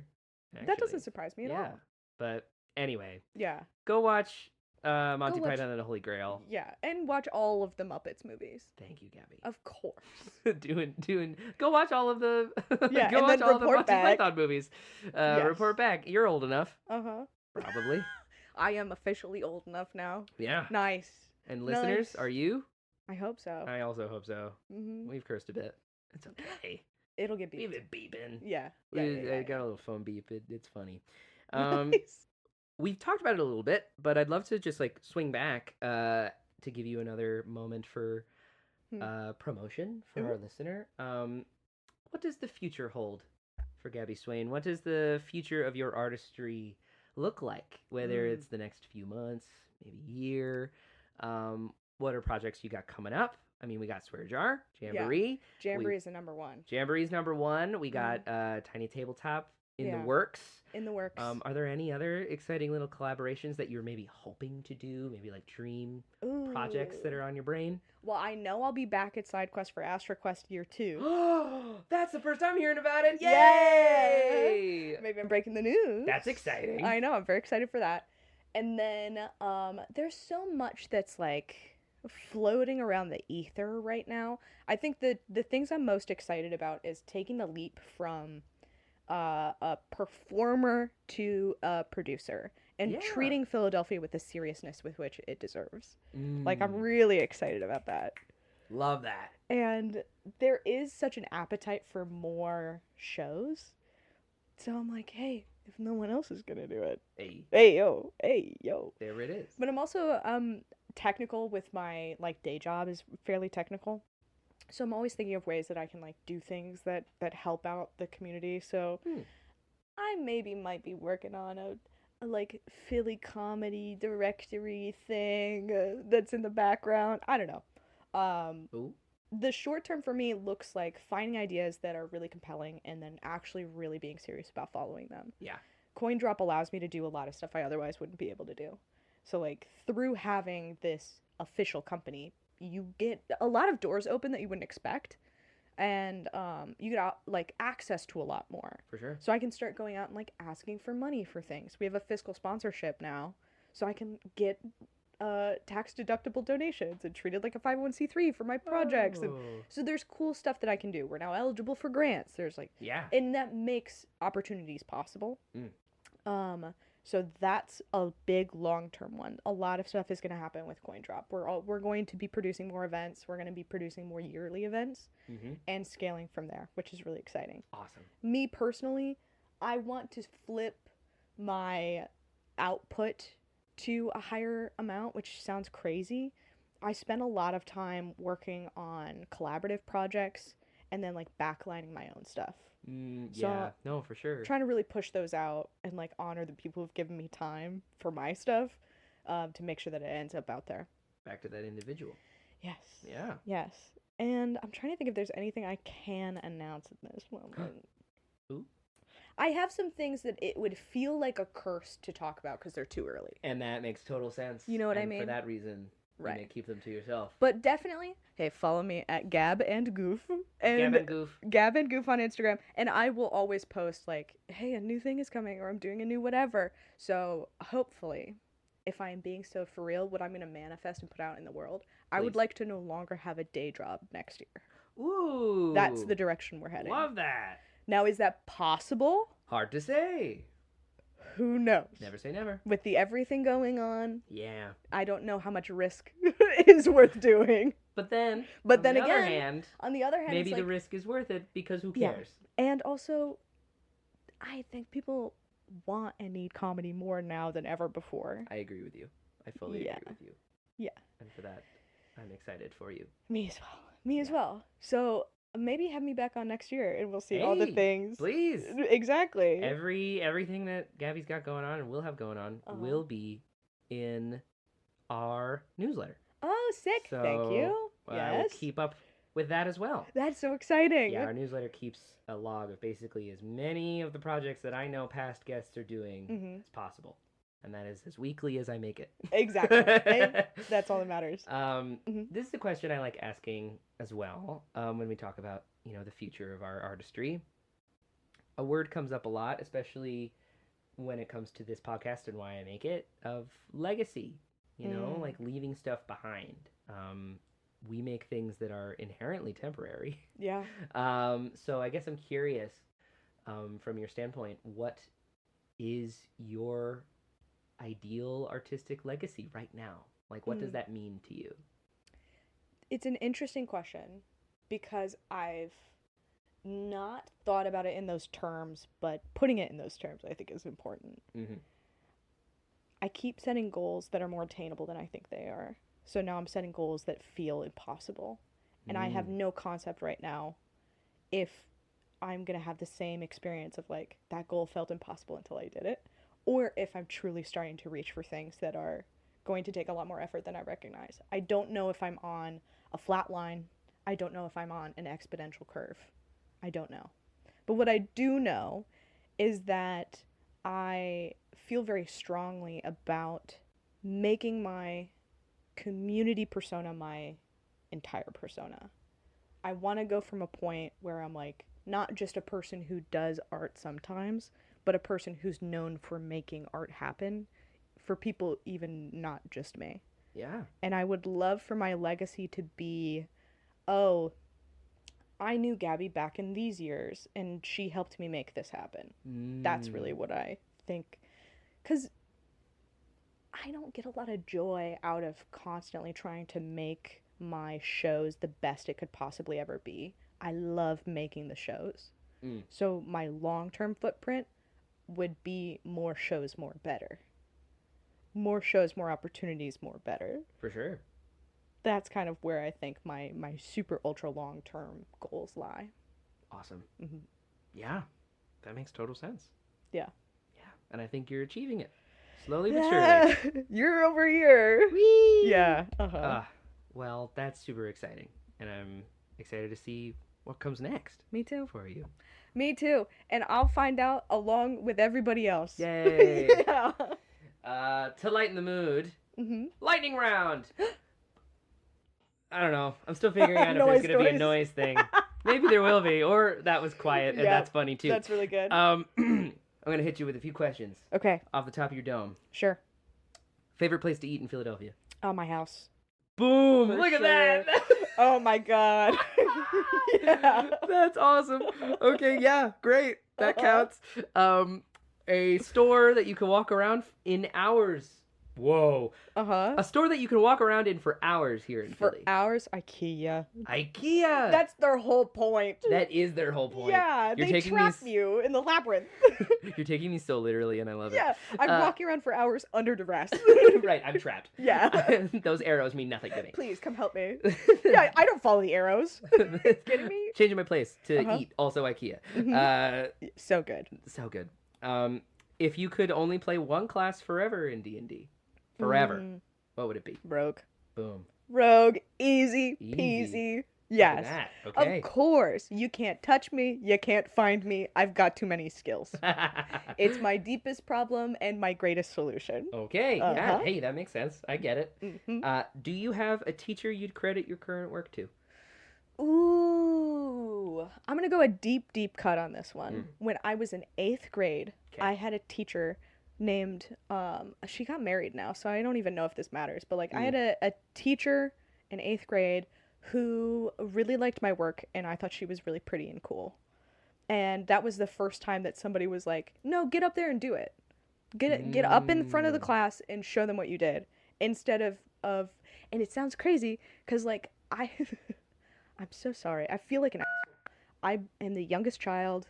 I've been used to being like, oh, good job, whatever. That's so cute.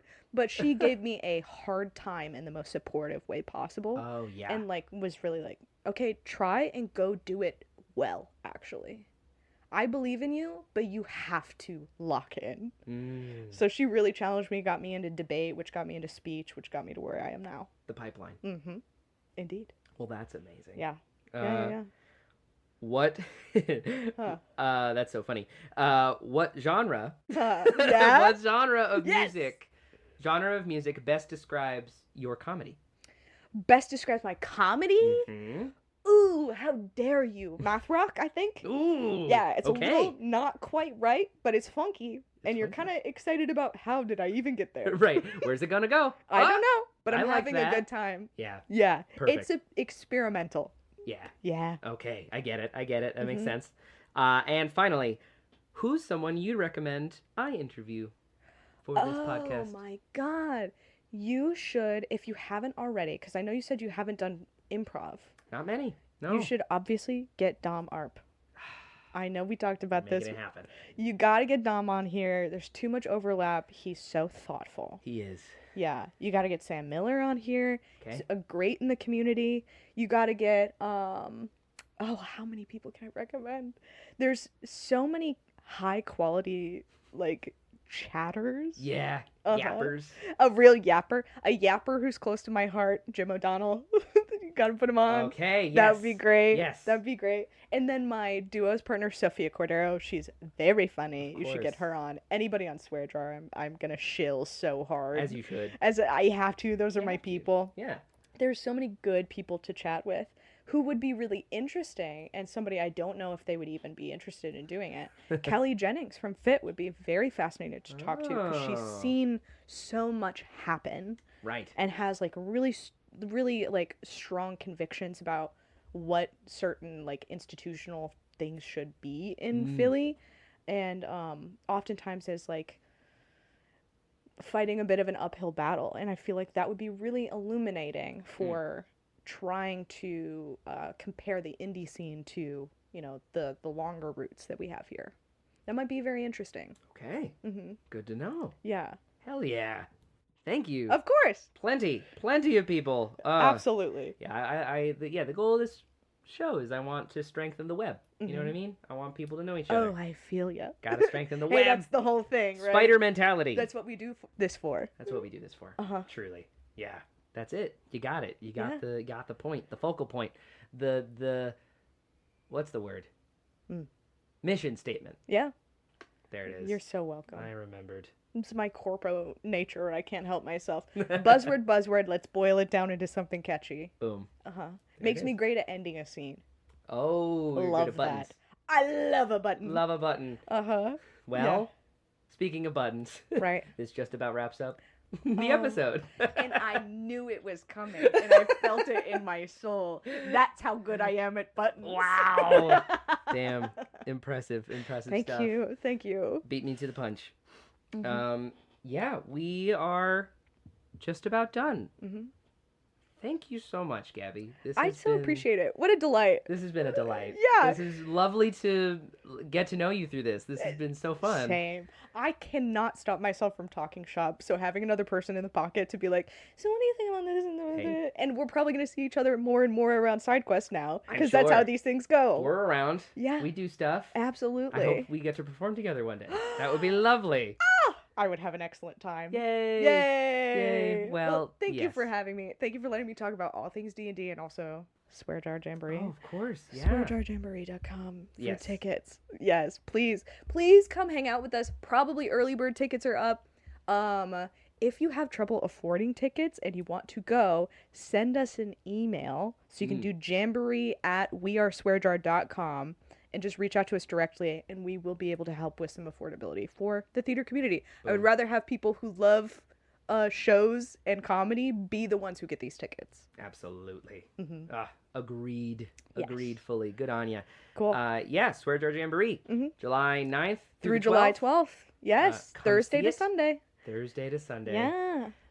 And where else can people find you? You can find me mostly on Instagram and TikTok, occasionally on TikTok, at Gab and Goof. But you can always find me out in Philadelphia. You can also, depending on when this comes out, find me at the Del Close Marathon. Ooh. Yes, I will be performing with ChitChat there, and I will be there the whole time. Yes, with my notebook, nonetheless. Oh, good. Yeah, so I am around, but mostly you can find me with Swear Jar and at Gab and Goof. There it is. How is someone to contact you? I would say probably Instagram is the best. If you do have like a production idea that might be in like improv adjacent or benefit from improv talent that I can help you provide or find, you can reach me at Gabi, Gabi, at coin-drop.org. There it is. That is my official production email for all things shows. Look at that. Please reach out to Gabby if you have any sorts of ideas ruminating in your brain. Come check out everything she's got going on. Come see an improv show. Please. Come see a comedy show. You'll see love live it. Theater. You come see live theater. Yes. You're going to love it. It's going to be the escapism you need right now. Truly. I promise you that. Truly. I will stand on that promise. Happily so. And yeah, this has been a lovely episode. So thank you so much. Thank you for having me. Go follow her on everything she said. It'll all be in the description below, as well as our newsletter. So please go join that to keep up with every project she has going on, as well as every other past guest that you may have listened to me talk to before. And yeah, thank you, the listener, for spending a little bit of your day with us and learning about D&D and improv and holy grails and that's right of the sorts. And I hope you give us a follow on Instagram and everywhere you listen to podcasts. Leave a review and tell me how you feel, especially you mimes. I'm talking to you. Yes. Directly and specifically. And yeah, all of the support that I've gotten on this show has been immense and loving, and I'm excited to keep making it. And yeah, once again, thank you, Gabby, for being here. Thanks for having me. Yay! Yay! I was your host, Gideon Carroll McDonald. This was another episode of the Philly Phone Book, a podcast archive. Real art is made by real people. Thank your SEPTA drivers, please. And have a great day. Bye! Woo! Yay!